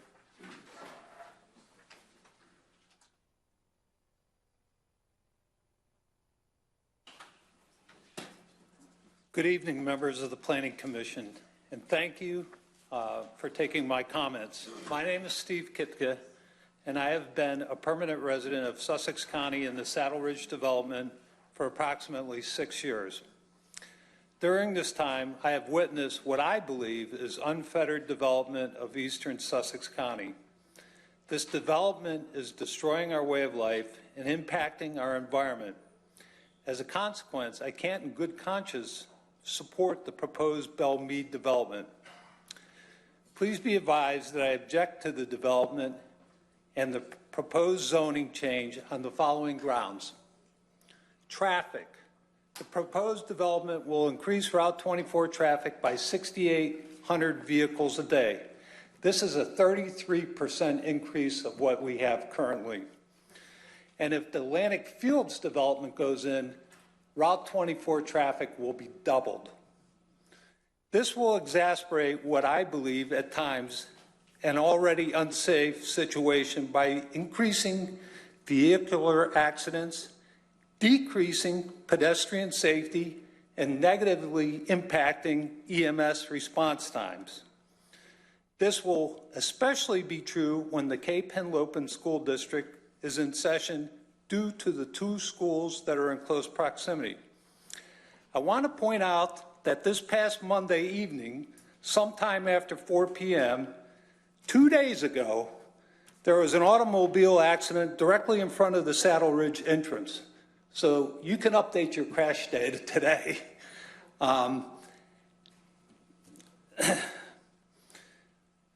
In addition, yesterday when I left at 4:20 p.m. to meet with my tax accountant, traffic on Route 24 was backed up to the Love Creek Bridge to the Saddle Ridge entrance. So they may talk about $30 million of work that DelDOT has planned, but I'm going to tell you it's going to take a hell of a long time, and we need to start getting the roads in place before we put this development in place. The second reason I oppose the proposed development is a comprehensive plan. Changing the zoning for this property to commercial does not fit in with the nearby existing residential properties and schools. The application also has errors that was noted by Judy Rose Seibert. The third reason I oppose is environmental. The proposed development intends on removing a significant amount of mature forest. The forest is vital to wildlife and protect us ecologically from flooding and other natural disasters. Commercial developments also typically result in increased noise and litter, which will impact the ability of many nearby residents to enjoy their property. Now, we have a motto here at Lewis is the first town in the first state. But when I traveled down Route 1 across from other commercial properties, I think it should be changed to the first town in the first state, and oh, by the way, we're first in litter. In closing, I would like to note the following. I have attended a number of similar hearings here, and I've heard it stated that your hands are tied because you must follow the existing laws. Well, guess what? The existing zoning regulations and laws indicate that this property is zoned for AR1, which is agricultural and residential 1. And the biggest reason why they don't want to put 80 homes or so there, which is permitted, is because there's a hell of a lot more money involved. I would like to remind the Commission that some of the reasons zoning ordinances are in place are for the exact reason that's going to happen here, to prevent urban sprawl and overdevelopment. They are also put in place to maintain the character of a community. Let's do the right thing for once. I respectfully ask the Planning Commission to put planning back in the Planning Commission and deny this application today. Thank you very much. All right, sir, we thank you. Okay, who's next? Let's take somebody in the back, all the way in the back. Yeah, that would be you, whoever's. Now, we've heard all about traffic, so let's not spend a lot of time on traffic. No, I'm not going to talk long. My name's Henry Romanowski. I live off of Camp Arrowhead Road, and I do agree exactly what you were saying, what the lady said. Up here. And then the big thing, though, is, I'm not going to talk about traffic, but it's the bridge, though. And you mentioned that they're giving $2 million or $2.3 million. What is a bridge going to cost? You know, that's everybody, oh, it's a lot of money we're giving. If they built houses, they're only going to give $270. But to build 4 lanes of road and then go past those intersections in the bridge is more than $2.3 million. So you're not doing anything. You asked them, why would somebody not build residential? Why are you doing this commercial with the rentals? I owned rentals for 30 years in Connecticut. When you own rentals, the rents could go up. Now they put up on the screen, oh, we're going to keep it under $2,300, including utilities. Well, we just closed the coal plant in this state, and now we're going to get utility bills. What is everybody saying in the state this winter? Oh, the bills were so expensive. We have to get more money to give people to pay their electric bills. So if utilities start going crazy, how is he going to keep them there? Those rent things are going to say, okay, that's what it is now. What is it going to be in 5 years? No, there's nothing in this agreement once you say it that they can't change that later on and rents go up. So how is it affordable? BB Healthcare goes, oh, we need our doctors to live by and we do this. Well, BB, it's great and you have building these big buildings. Why don't you think of building some of your own apartments by your facilities? I came from a town up by Yale. Yale had med schools. Yale had their own villages for their doctors to live in that they paid for and they worked with and they got the grants and worked with people, and that's where those interns lived. So you can't just throw it on to everybody else in the community. We're going to bring in 50 doctors. Okay, that's great, but we're going to affect 10,000 people, 5,000 people with slower traffic stuck there, creating more pollution and all that, and the aggravation. I came down here to retire. I want to have a good time. I don't want to be stuck. He's lived here for 6 years. I'm assuming he's retired, and that's why he's here too. You have a great state. Don't do what they did in California, Connecticut, where I'm from, New Jersey or New York. You don't want to turn it into a cesspool. Like you said, the zoning laws are there. It's zone this. You don't have to change things. I don't care what people do. You just have to do the right thing and say, you know what? This is it. Sorry, it doesn't fit into it right now, until they get roads, till they do whatever they have to do. But all these other things, they're just things, traffic studies. It's just, I could make a chart to show you whatever I want to show on a chart, a traffic study. Where the Rehoboth Bay is, when you take a left, or the community where they're going to be putting sewers in for the trailer, Love Creek Trailer Park, try taking a left turn out of there. I go there and visit people. You can't take a left turn. That's it. I'm done. Okay, thank you. All right, right up front here in the teal colored shirt. Thanks for letting me speak to you. Again, it's John Namkowitz. I'm a resident of Saddle Ridge community. Okay. It's an 81-home community. It's off Route 24, about 1.5 miles inland from Route 1 on the northbound side. And I'm opposed to the rezoning request. I have a lot of same concerns, and for the reasons other people have stated. But I do want to point out that on the application that was submitted for the rezoning, I don't think the developer met the requirements for C4 zoning, because there needs to be shown interconnectivity with adjacent parcels, and I don't believe they've demonstrated that on their application. And also, I do want to point out that, as others had mentioned, that the point of a C4 zoning is to improve the quality of life for people in the area and the communities. I believe it's going to actually have a significant negative impact to the communities in the area. I know there's been discussion about traffic. I want to make 2 quick points about traffic that I think were maybe missed. One, with the traffic impact study. It was started a number of years ago, and it was updated in April 2024. In the past year, with all the ongoing development, There's already been significant increase in traffic on Route 24, and I'd like to suggest that that study is actually, at this point, probably not valid. The other thing I'd like to share is that I want to share a personal experience I had with traffic and safety. Happened about a month ago. I was leaving my community, Saddle Ridge. I wanted to make a right-hand turn to go westbound on Route 24, and traffic was backed up on the eastbound side to a standstill as far as I could see on either side, but no traffic was coming from the left. So I looked to the left, it was clear. I started going out to the right, and just as I looked up, there was a fire engine coming down the westbound side of Route 24 to get around all the jammed up traffic. I hit my brakes just in time. If I had been in a rush and just looked and hit the gas to go quickly out on Route 24, I wouldn't be here today. That fire engine missed me by inches. So the increased traffic is a real safety hazard. You can't get fire engines into the communities. You can't get police into the communities. You can't get ambulances into the communities to provide services. And the traffic with this project is expected to increase by actually 37%, something like that, a very significant increase. On top of all the other increases in traffic that's coming with the committed projects that are coming down, or in place now and coming down the road, it's going to really be a difficult situation for residents in the area. So I just wanted to share with you again.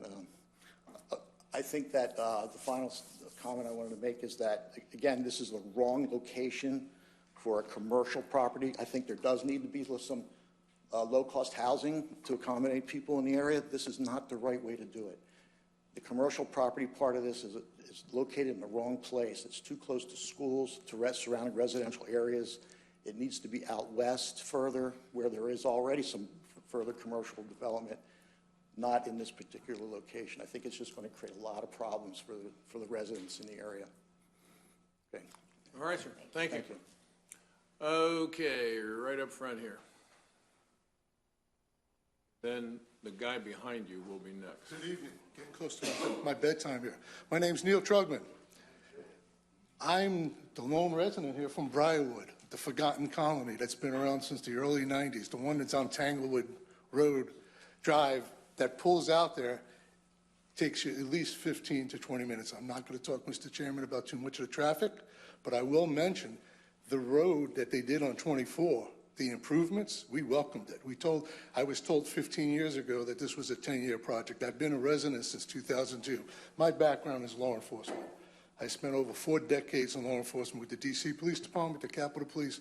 My last 4 years as the Chief of Police for the Amtrak, the National Police Department. So I understand traffic, especially in D.C. The reality is we have a floodplain. I was told originally, when they first started talking about the plan for the improvement to Route 24, that there was going to be a right turn lane into Briarwood. There have been many accidents going in and out of Briarwoods.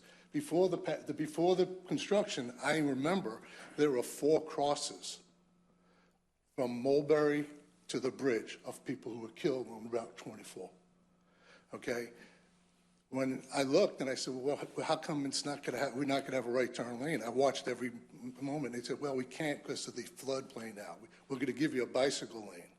There'll be a bicycle lane from basically Saddle Ridge to the bridge, basically, but not a right turn lane for us. So it makes it more hazardous for us. But speaking of that, I've got a proposal, something outside the box. I love thinking outside the box. I understand pretty soon we're going to have a major shopping center at Mulberry and 24. God knows how much traffic that's going to be. I understand rumor, and I don't like rumors. I'm Joe Friday, just like the facts. There's going to be a Costco there, okay? Then we have the service station and the office building also on the corner of Mulberry and Route 24. 2 major events. And then we have what's being constructed right now between Camp Arrowhead Road is a new development on 24, on the other side of the bridge. The backup, you don't have to be a traffic engineer to know what the problem is. You go from 2 lanes to 1 lane and to 2 lanes again, and then you go to the bridge. It's a funnel. It backs us up. 3, 4 o'clock, you can't get out of my neighborhood. People are really kind. They do let you out. but you have to be careful. You know, and I have a lot of respect for the doctor from BB, a lot. But the reality is, it's a main road for the EMTs and the ambulances. When it's backed up, it gets dangerous for them to get their patient to the hospital. But my proposal is this. After I did some research, Sussex County, we only have 3 counties in here. It's the fastest growing county. It's the population number 2 in the state. It's the only county that does not have a county park. And my proposal is, why not let the county look at what they did in Newcastle County with Carousel? They made it a riding park, an equestrian park. The facilities are already there. The state police can put some of the horses on this end of the county instead of on the north end of the county.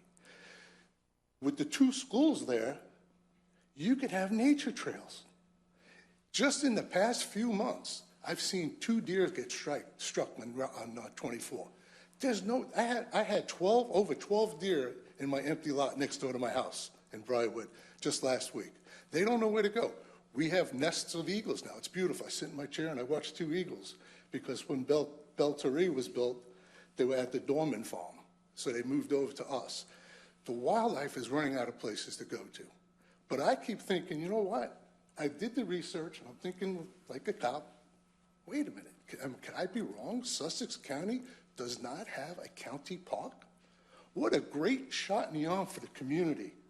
Not only for our community, but for the visitors and for the members on the commission, along with the county council, to give something back to the community. Make this park an equestrian park and a wildlife preserve. It's 40 acres. We don't need that. They got sea glass down the street. My daughter lives in the Vineyards, and she works at Browserbout Books. She's affording that. You know, there's affordable housing here right now. There's not enough. We could use more, but not on Route 24. It's becoming a dumping ground for what can't fit on the coastal highway right now, and that's making it dangerous. Thank you very much for your time. We thank you. All right, sir, you're up. While we're waiting for that gentleman to come up, I'm going to echo Ms. Hoey Stevenson. This is the point at which she would say that you all need to contact the Sussex County Land Trust, because the Sussex County Land Trust partners with Sussex County and County Council to acquire lands throughout Sussex County for open space and for parks. So you should speak to them about the opportunities for properties, not just this one, but throughout County Council or Sussex County. So. Good evening. Thanks for taking my comments. My name is Guy Edelman. I live in Bookhammer Estates. The Belle Mead property is, for all intents and purposes, in my backyard. So I was glad to hear the question about why can't we preserve all 10 acres. I have the opinion that if you put your mind to it, anything can be done. So when I heard the commentary that we can't save all 10 acres, it kind of put a doubt in my mind. I think that the 5 acres that they're going to remove doesn't mean a lot to the developer, but it would mean an awful lot to the residents, to the wildlife, to the watershed, to the flow of water, the noise, and many other reasons. With all due respect to the doctor who made a commentary, I think the connection between putting this kind of housing and having doctors move in is probably, seems to me like a wish list. Doesn't seem like a solid connection. I have talked to a lot of my doctors, and the reason that they don't want to come to this area, basically, and with all due respect, is the school system ranking is not as good as other ranking areas, and this is what the doctors have told me. Also, my doctors are in the Christiana Care on Route 1, and I know that they have said, the owner has said that they have tried to come here and get more doctors here, but they were basically stopped by BB because they don't want the competition. That's what from the Christiana. Okay. That's far beyond the scope of our hearing. I just want to make a commentary. The The other thing that I find worrisome is the developer basically had said about the 42-foot height limit, sounded like he was in favor of maybe having that changed. So my concern is this development goes through, and then later on we get higher buildings, or the 10 acres that, the 5 acres that are preserved, they start eating away at that and putting in another building because, they said it could be 30-foot buffer instead of the 100. 100 was voluntary. So that's my concern. There's no guarantee that that's not gonna. The 100 is voluntary, but if it is on the approved site plan, it can't be changed. Oh, it can't be changed. Okay, that's good. If this gets approved. Okay. When that happens, it cannot be changed. Okay. Except by coming back here and asking us to do it, which is a I hope you non-starter. don't. Okay. Sir, All right. the gentleman that spoke is the CEO of BB. He's not just a doctor, so I'm pretty sure Okay. he knows BB's needs. Okay. Thank you. Yes, thank you. All right, thank you, sir. Okay, who's next? Over here, this lady right here in the dark navy.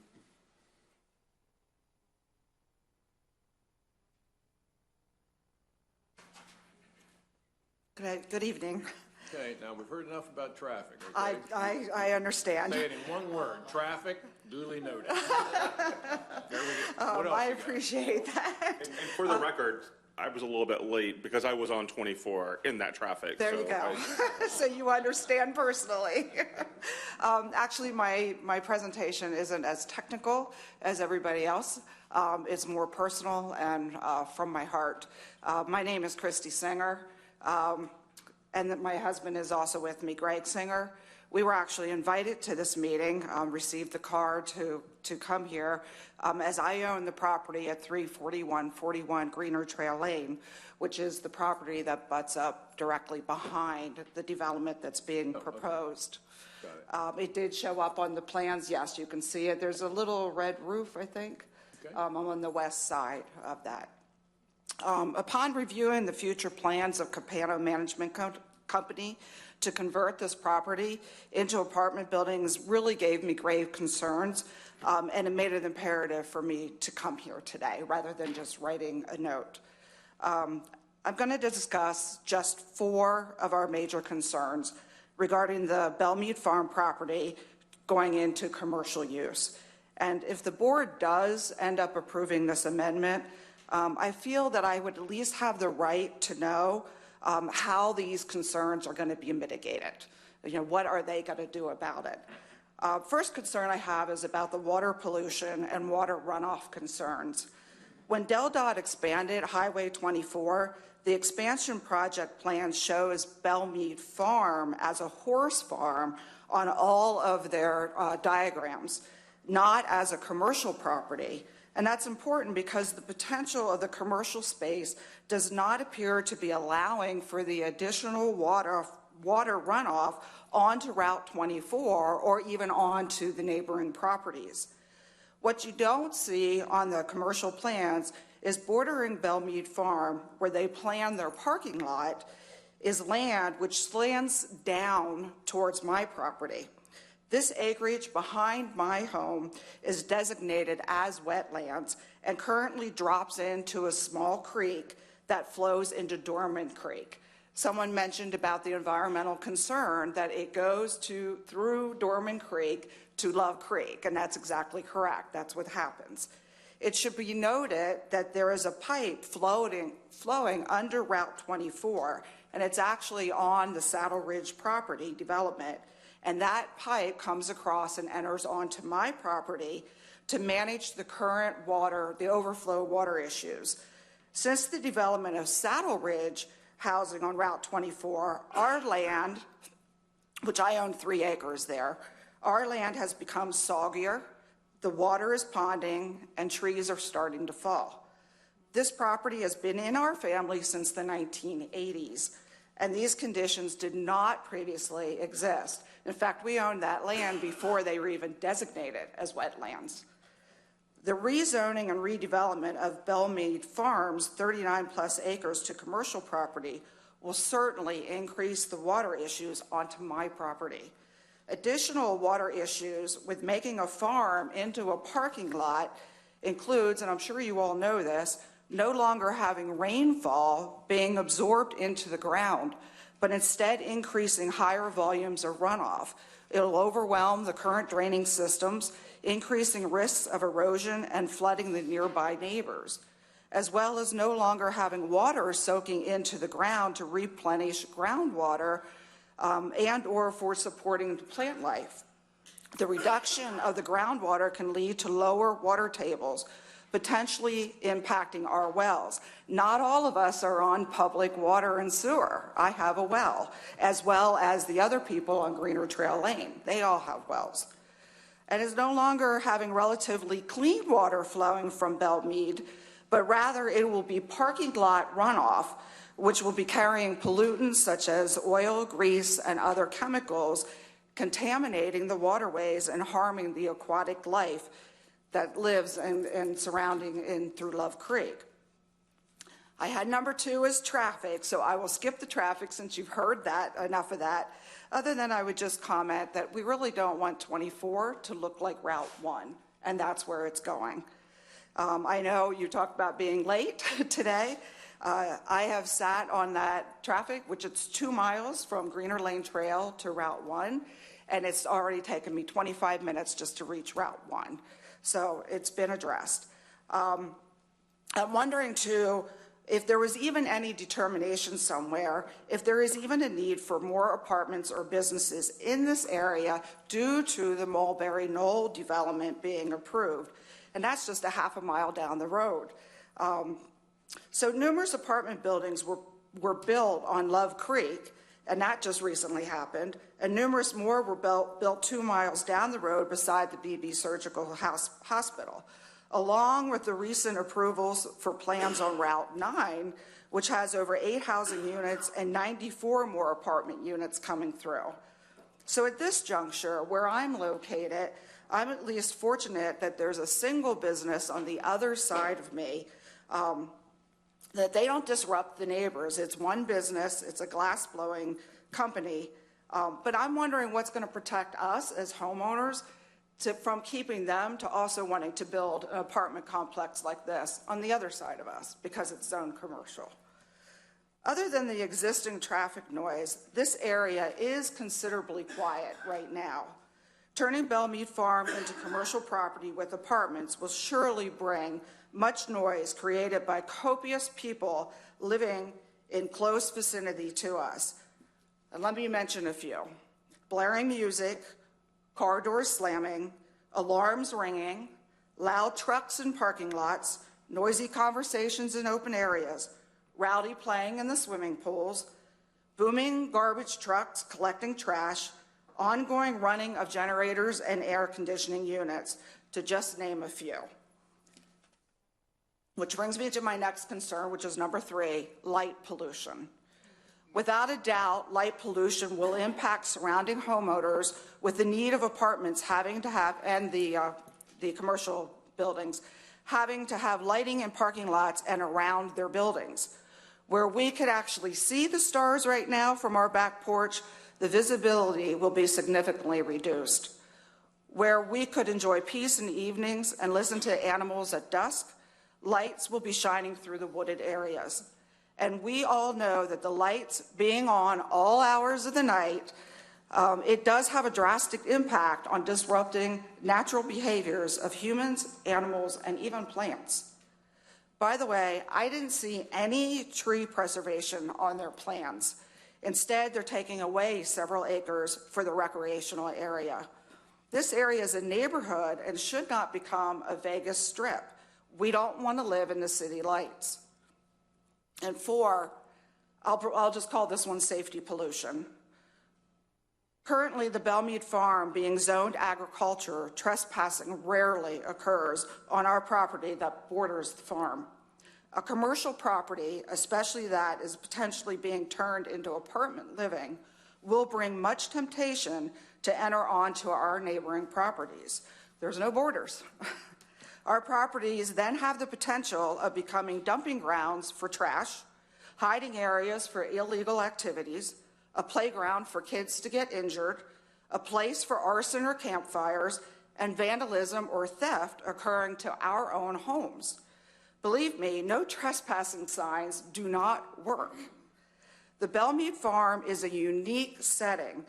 It is adjacent to homeowners' properties, unlike the apartments that they built at Love Creek that borders a creek, or unlike the ones down by BB Hospital apartment that they border Walmart and other commercial businesses.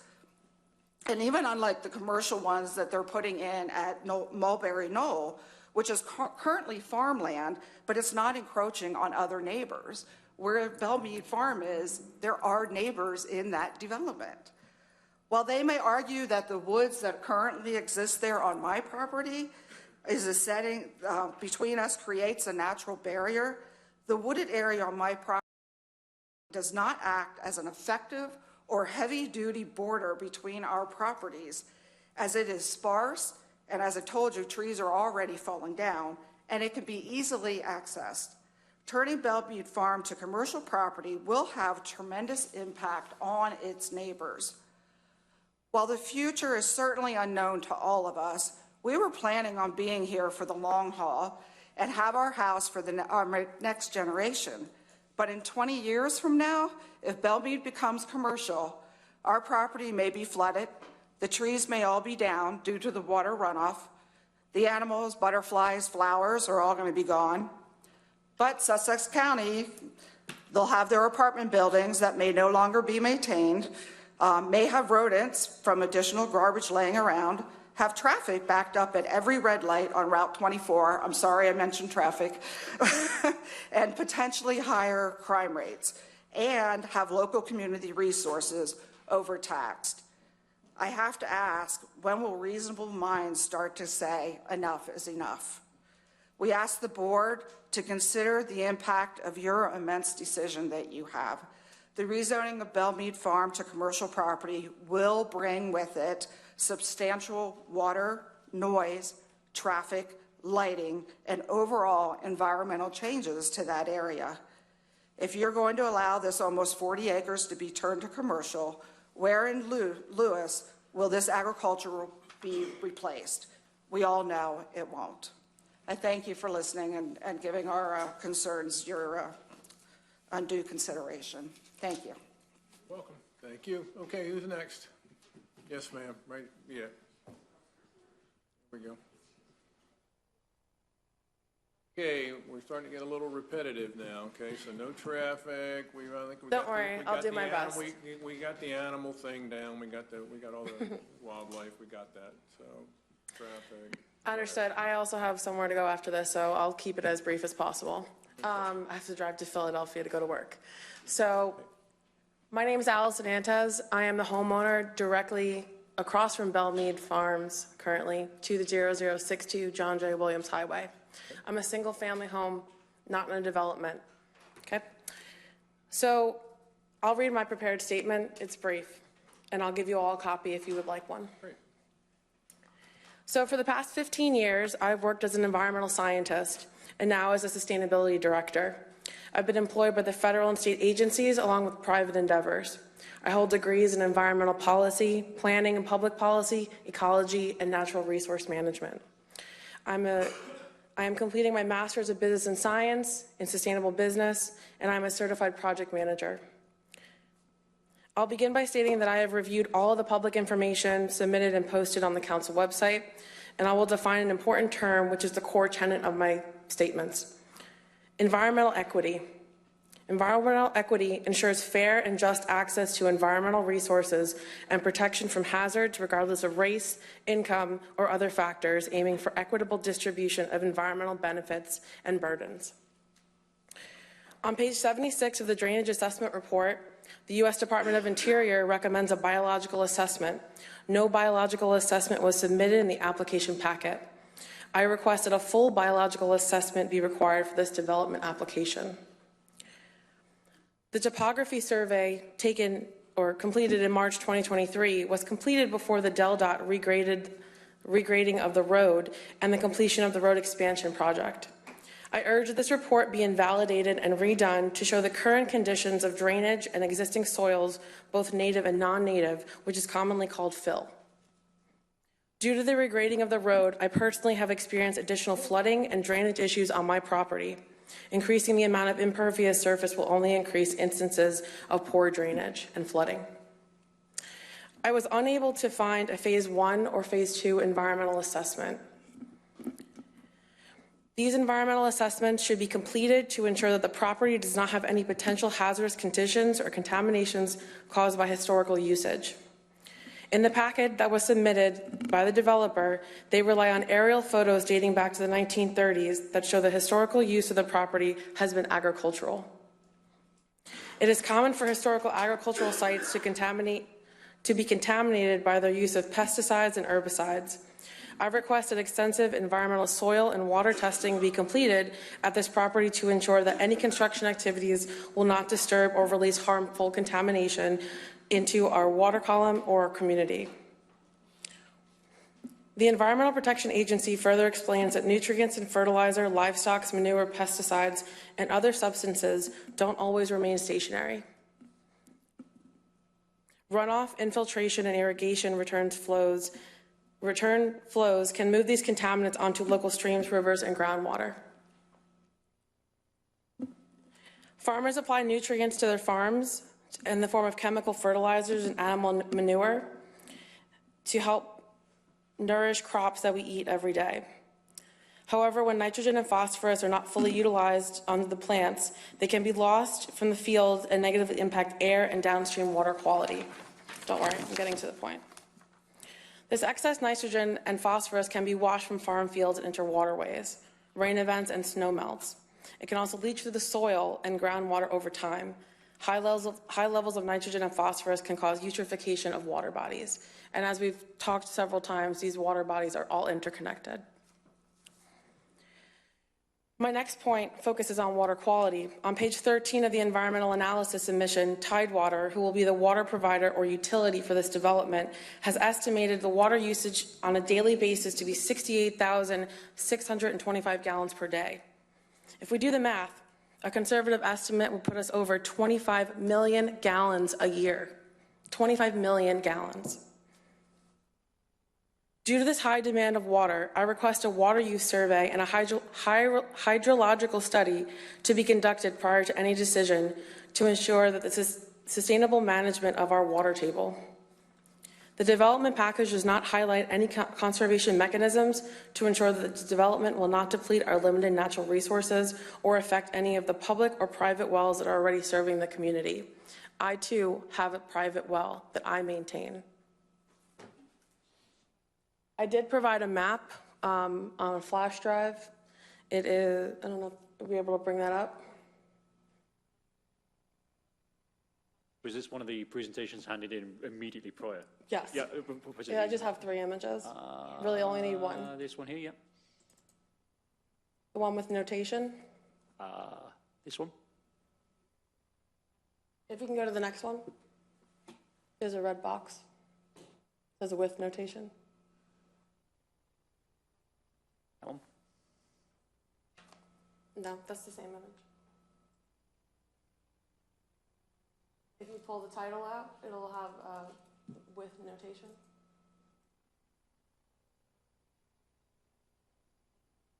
Okay, doesn't look like it's displaying correctly, but if you can pull the map up to full size. There you go. Actually, that is the right image. Okay. So referring to this map, I won't repeat the title because it's pretty wordy, but it is published by Sussex County, and it appears that this development is proposed in the Tidewater section of the Rehoboth Bay. I've highlighted it here on the map in red, and the proposed development falls within the excellent recharge area. My question is, will this development impact the excellent recharge conditions? I have not seen any investigation to this question, and I requested a formal analysis be conducted. Again, a hydrological survey should be completed of the current water table with modeling to show what the proposed development and water usage so that the water will not deplete the water table or existing wells.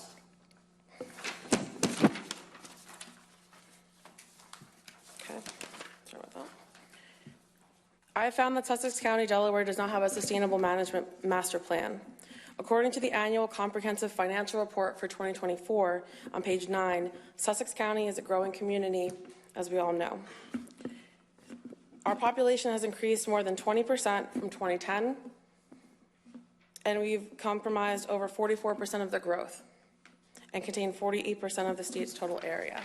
Sorry, I'm abbreviating so that way we're not duplicating any points. My point is, without smart and sustainable guidelines, this county is at risk for unsafe development. Without proper planning, our emergencies, medical, transportation, environmental, utilities, education services could put our community at risk. The roadway in front of my house has already been expanded in the last 2 years from 2 lanes to 5. And now it's being proposed that the roadway be expanded to 7. 7 lanes in front of a home. The traffic study submitted and the application was completed prior to the completion of the Del Dot expansion. And I know we've talked about this many times. But I will say, I recommend an additional study to be completed during the high point seasons between April and September, incorporating school schedule, visitor traffic, and regular commuting time.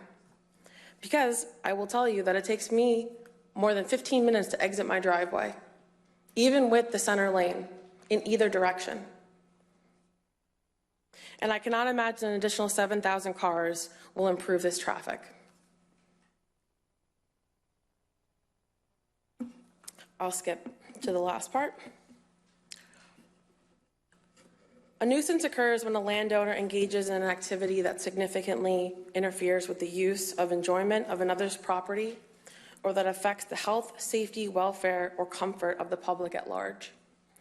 A nuisance that violates an individual's right to quiet enjoyment of his or her land is referred to as a private nuisance, while a nuisance that affects the health and safety of more than one person is known as a public nuisance. This development will be a public nuisance. Owners like myself, who can no longer sit on my porch or my yard because of a 7-lane highway that has been constructed in front of my home, I will no longer be able to enjoy the stars due to light pollution from this commercial development or enjoy the natural landscape that will be paved over to create parking lots. I asked that a noise study and a lighting study be conducted to ensure that the quality of life for myself and those of my neighbors is not impinged upon.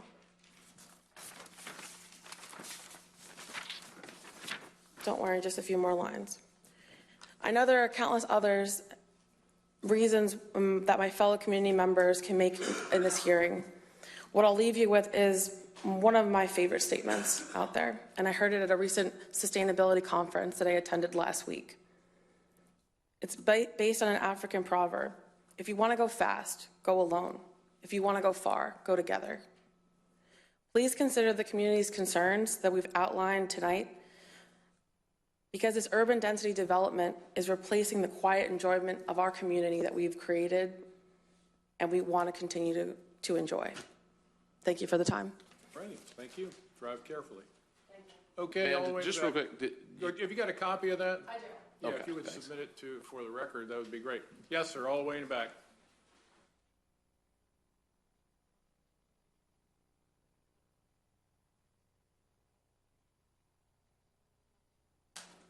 Good evening. Thank you for your time. I will be brief to respect your time. Everybody says that. I know. It's true. It's true. And your name is? My name is Matthew Glade. I'm a homeowner and a resident of Bookhammer Estates. Not quite in my backyard as Mr. Edelman, who previously spoke, but I'm about 2 lots removed from the proposal. It's my opinion that the proposed development is out of character with the surrounding area. Currently, as you know, single-family homes, a farm, 2 schools. It does not adequately protect the physical, economic, or social environment of the surrounding communities as required by the code. And it would, in fact, have substantial negative impacts. My family and I purchased our home in part because it was surrounded by and protected by non-commercial properties without expectation that busy shopping or high-density housing would be placed between our home and our children's school. I actually have a child at both Love Creek and Beacon Middle. I urge the commission to maintain the character of the community and deny the change of zoning. If this property must be developed, which personally, I like the farm as it is, but development happens. I'm sure it could be bought. Sure, I understand that. But I would much prefer to see single-family homes, which would be in continuity with current zoning and the existing surrounding developments. Alternatively, because anything could happen, if this proposal should go forward in its current form, I'd like to request certain specific conditions be placed on the developer as conditions of approval to mitigate the substantial negative impact to the neighboring communities and homeowners. First, I'd like to request a natural tree line. We've heard a bit about trees already, but the natural tree line where it exists today be maintained at least up to and within 100 feet of the southwest boundary of the property. This is chiefly adjacent to Bookhammer Estates. This is a somewhat minor accommodation, which I think is reasonable, and according to the site plan, would require just a minor adjustment to their proposed parking lot. Secondly, and we heard previously about safety and trespassing, I'd like to request a privacy fence maintained by the developer to be placed along both the southwest and southeast boundaries to prevent unwanted pedestrians, other persons from wandering through adjacent properties or treating them as a shortcut. Lastly, I'd like to request that whatever appropriate measures be taken to prevent outdoor lighting to the maximum extent possible from shining into the adjacent communities and properties. I think these are reasonable accommodations that could be placed upon the developer should this go forward as proposed. Again, I speak in opposition to the development. I ask the Commission to preserve the lifestyle and the social and economic well-being of the surrounding communities and homeowners. That's all. Thank you. All right, so do you have something you want to submit? I do not. You can hand it up. No, I'm sorry. You have? Oh, I'm sorry. Okay, great. Thank you. Good. Thank you. Appreciate it. Okay. Yes, ma'am, in the pink. Mauve, do we call that? Mauve. Good evening. Okay, I'm not going to talk about everything that everyone previously discussed because I think they covered it very well. My name is Doreen Rushton, and I live in Saddle Ridge, but I am a human resource professional. Been doing it for 40 years. I did it 3 years in this area for Community Health Center. I recruited doctors, dentists, nurses, LPNs, RNs, nurses' aides, techs, support staff, dental hygienists. And I'll tell you, this campus that we're talking about today is not where they're going to live. They can't afford that. Maybe some of the doctors, but the doctors, one of the reasons, and I've talked to them, and I know why they've come here, why they've rejected offers. I know of employees that I've had to help move out of Lewis to outside the area because the rents went up and they couldn't afford them and they were homeless. And I had to help them find housing. So the campus is not where they're going to be going. And the doctors... Can I ask you a question? Because this is part of a broader conversation the county. Where would they be going then? They need affordable housing. And we're talking about a very small percentage. I mean, you really want No, to impact it. this way. You really want to impact it? Well, make it affordable housing. Well, what's that mean? How's that? And I'm not asking about this project, but tell me what that means. Most of the people that we need to support these doctors, they're making minimum wage. Okay, so it's That's not what the they're type of making. housing, Ma'am, it's the affordability of it. Okay, whoa. Okay. No, I'm not challenging, because No. this is actually part of a larger question that the county's having, and you said that, this type of housing doesn't satisfy the needs of, folks that are working in the healthcare field who may not be doctors. So I just wanted to see what you thought type of housing that would be, just because, again, it's part of an ongoing conversation that the county is having, because I think the county recognizes that not project-specific, but there's a need for that type of housing. So that's why I was sort of Right. asking, what you meant by that, that's all. And $2,300 a month Okay, is all right. not the housing that they can And I misunderstood afford. your point about that. It's Okay. the cost of it, not the type of it. Okay. Right, Yeah, the gotcha. cost.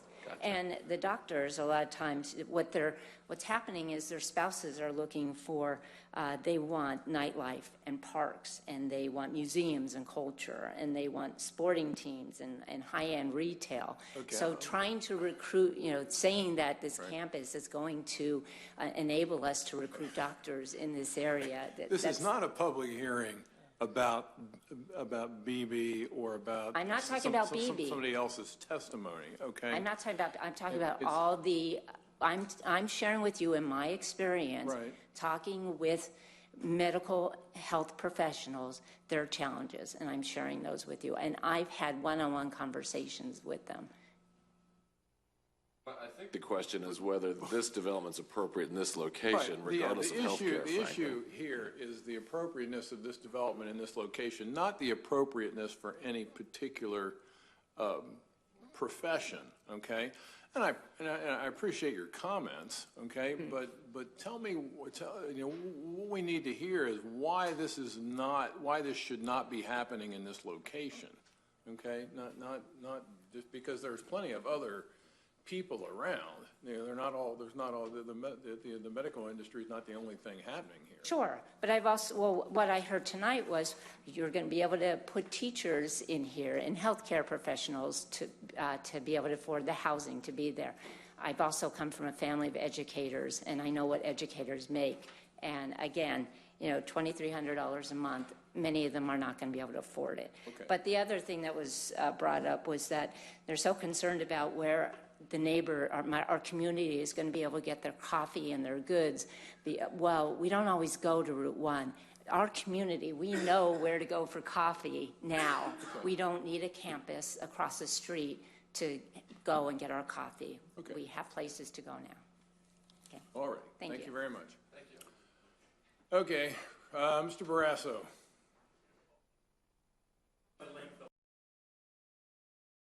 Matt. It's a hazard. Yeah. I had not, Rich Barrasso from Milton. I had not planned to make comments tonight, but I did get, I hope this is okay, I got a text from somebody who can't speak again, but had a real quick question. Relative to connectivity, apparently the connectivity in this case is to a private lane. So I'd ask you to take that into consideration. But the bigger topic of connectivity, and Mr. Robertson, I appreciate up front explaining C4 because, again, it's kind of an anomaly in terms of what comes in front of you as well as the council. I guess, in my mind, is this location what you had in mind when C4 was designed? Is it a location amongst a number of subdivision communities?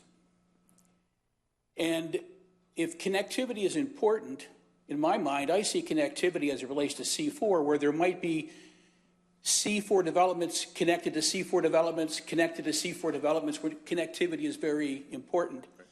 Is there any opportunity on that map for any future C4 connectivity to the current location?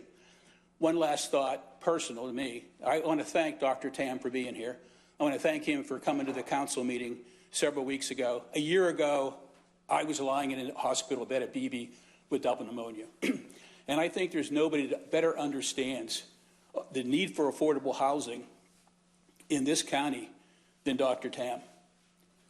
But it comes back to, is this the right location? Thank you. Yes, sir. Thank you. Okay, who's next? Something different. Have you already been up once? No? Oh. Oh, okay. I'm driving Miss Daisy around, that's all I do. Just a couple things. I gotta get hung up on this traffic. First, your name. Okay, Greg Singer. Thank you. I'm her husband. Okay. And I did look that they have, you have the Atlantic Fields that they're gonna be developing down at 24. They're putting a red light in there. and they're going to add a red light. So you're going to have 4 red lights in 2.1 miles. I would just say, we've been talking about that. That may be developed. That's got to have its own Everything changes. gets approved, so we're not going to go there. I know some, well, let's take that back. I take that back. Some people were removed off of here because they were trying to look for a different approach to the overdeveloping in Sussex County. Am I correct on that saying? I believe I am. At least from what I read in the paper. At least what I read in the paper. But Okay, let's move along. okay, good. I'm glad you said that. Just so you know, the newspaper is not considered a particularly authoritative source by this. Yeah, no, I understand that. I Okay, do so understand that. I do just understand because you read it in the newspaper, I'm not too sure that you want to bank on that. Well, I look at what's going on. I know somebody came in here, someone said they came in and from the state, they were giving some, information. They were saying, hey, you're overbuilding, you got your infrastructure, it's not supporting it. And as soon as his name was mentioned, he snickered. Okay? Because I watched the snicker, so I'm thinking. I'll tell you, the reason why is because there's context to everything. So Mr. Edgehill spoke to us, and his concern was that there is development that's happening in level 4 in Sussex County. That slide was put on the screen to suggest that Mr. Edgehill was talking about the fact that he does not support this project. However, this project's in level 2 and level 3, and his Office of State Planning Coordination has no objection to it.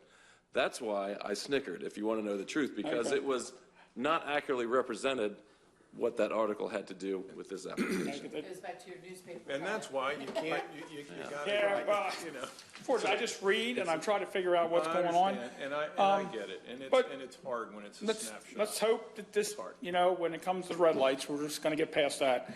I have a gentleman that came to our house. We were going to add on to their house, and name's Tom Noble. He comes out, does the wetlands. Some of you might even know him. He's been doing it for like 30 years or something like that. And this is all about the water runoff coming to our property. At one time, this creek was real small. You couldn't even see the water. Then it got bigger when the developments came in. Then when they built the road, they said there wasn't going to be any increase of water flow coming down through. They said it was going to be consistent. Now we have a pond off to the side because it's all flat and level, so it just kind of builds and gets bigger and bigger. You can't even walk in the backyard because it soaks in. We went to try to say, hey, I want to build a garage here. He said, hey, I got to be honest with you. He said the wetlands are expanding more and more because things are getting wetter. And that's his exact words. There's more and more development happening. The water comes towards you, unfortunately. I said, well, they got these water basins, for all this water collected. So I went up there, looked in the water basin, and I seen a pipe go right in and go right back out with this tower. Well, until water overflows, it don't go in that basin. It comes to our property. So they did a really good job on the road when they did that, and they put the pipe underneath it, and we have more water than we ever have. So I can't imagine us getting our water reduced or keeping the same amount of water when they do this development. So that's my main concern and then my other main concern is the animals and everything else in there that I feed on a regular basis with the deer and everything else in there.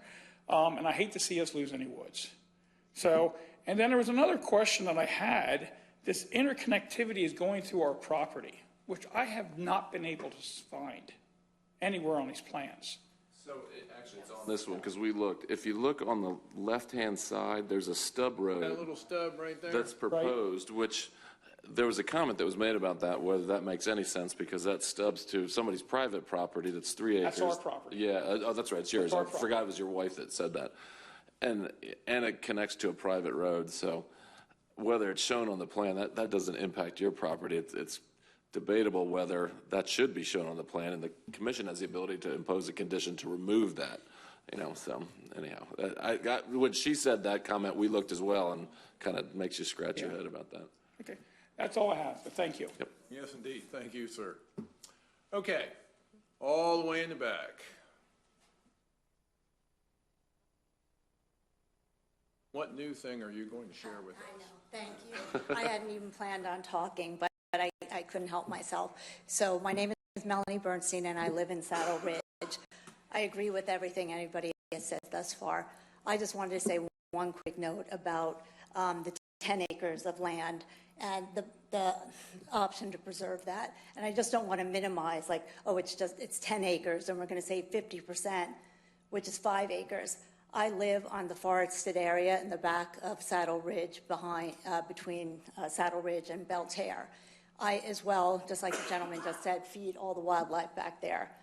And I just want to say that 10 acres of forest The amount of wildlife that lives and resides in that amount of space is tremendous.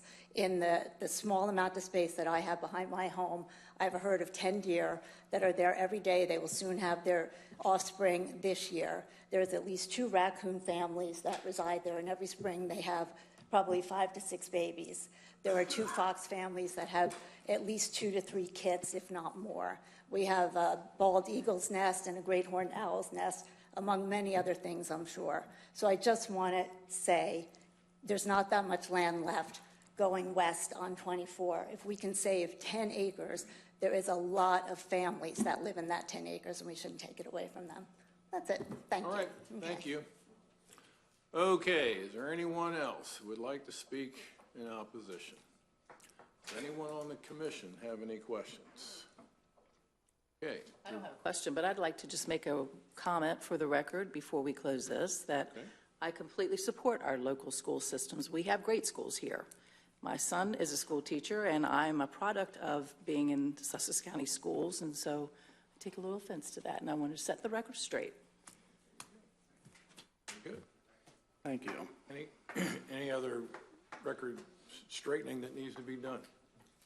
Okay. I'll just note, like, I think based on the presentation that we had the other day, this is the kind of development that I think the state prefers. Not necessarily this location, so I want to be clear about that.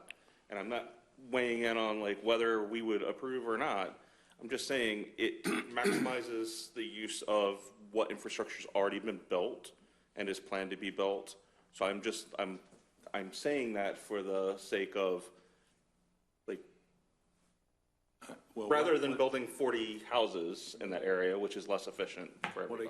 What I can tell you is that, as you know, I've been at this for a while, is that we get regularly criticized for not having a master plan, for not having master planned areas and so on.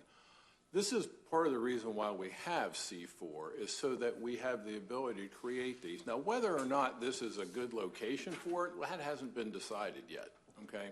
But the idea of C4 is dynamite. It's a great idea, and that's why they call it C4. And with that, we'll close the public hearing. We'll invite you to remain with us the rest of the day and see if we make a decision. And I have one other thing now that the hearing changes on, number 2001, Belle Mead Farm, LLC. Oh, I'm sorry. So circling back on the question about the notification to the school district, nowadays in 2025, there's 2 specific email addresses for Cape Henlopen that we use for the superintendent and the supervisor of transportation. To ensure that those 2 people have been specifically notified, I would request, Mr. Chairman, that we leave the record open to allow staff to specifically send emails to those 2 people. That's what you want to do. Thank you. Any other discussion before we defer? Nope. Okay, Mr. Chairman, regarding change of zone 2001 Belle Mead Farms LLC, I move that we defer decision pending receipt of input from the Cape and Henlopen School District. So let me make a suggestion on that, just how to word that. Okay. Let me make a suggestion on how to word that. So the record will be held open for notification of 2 specific addresses by planning and zoning staff at the Cape Henlopen School District with 10 business days to respond. No, we're not done yet. 10 business days to respond. Do you think that's enough time for the school district, or do they need more? 10 business days, that's 2 weeks. Yeah, that's plenty. Okay. But the record be left open for 10 business days for the school district to comment on this application, and then the record be left open for an additional 10 business days for written public comment regarding the school district's comments only. So moved. I second the motion. Second. It's been moved and seconded to defer action on change of zone number 2001, Belle Mead Farm LLC, leaving the record open as described in the motion. All those in favor say aye. Aye. Opposed? Carried. Thank you. Okay, that completes our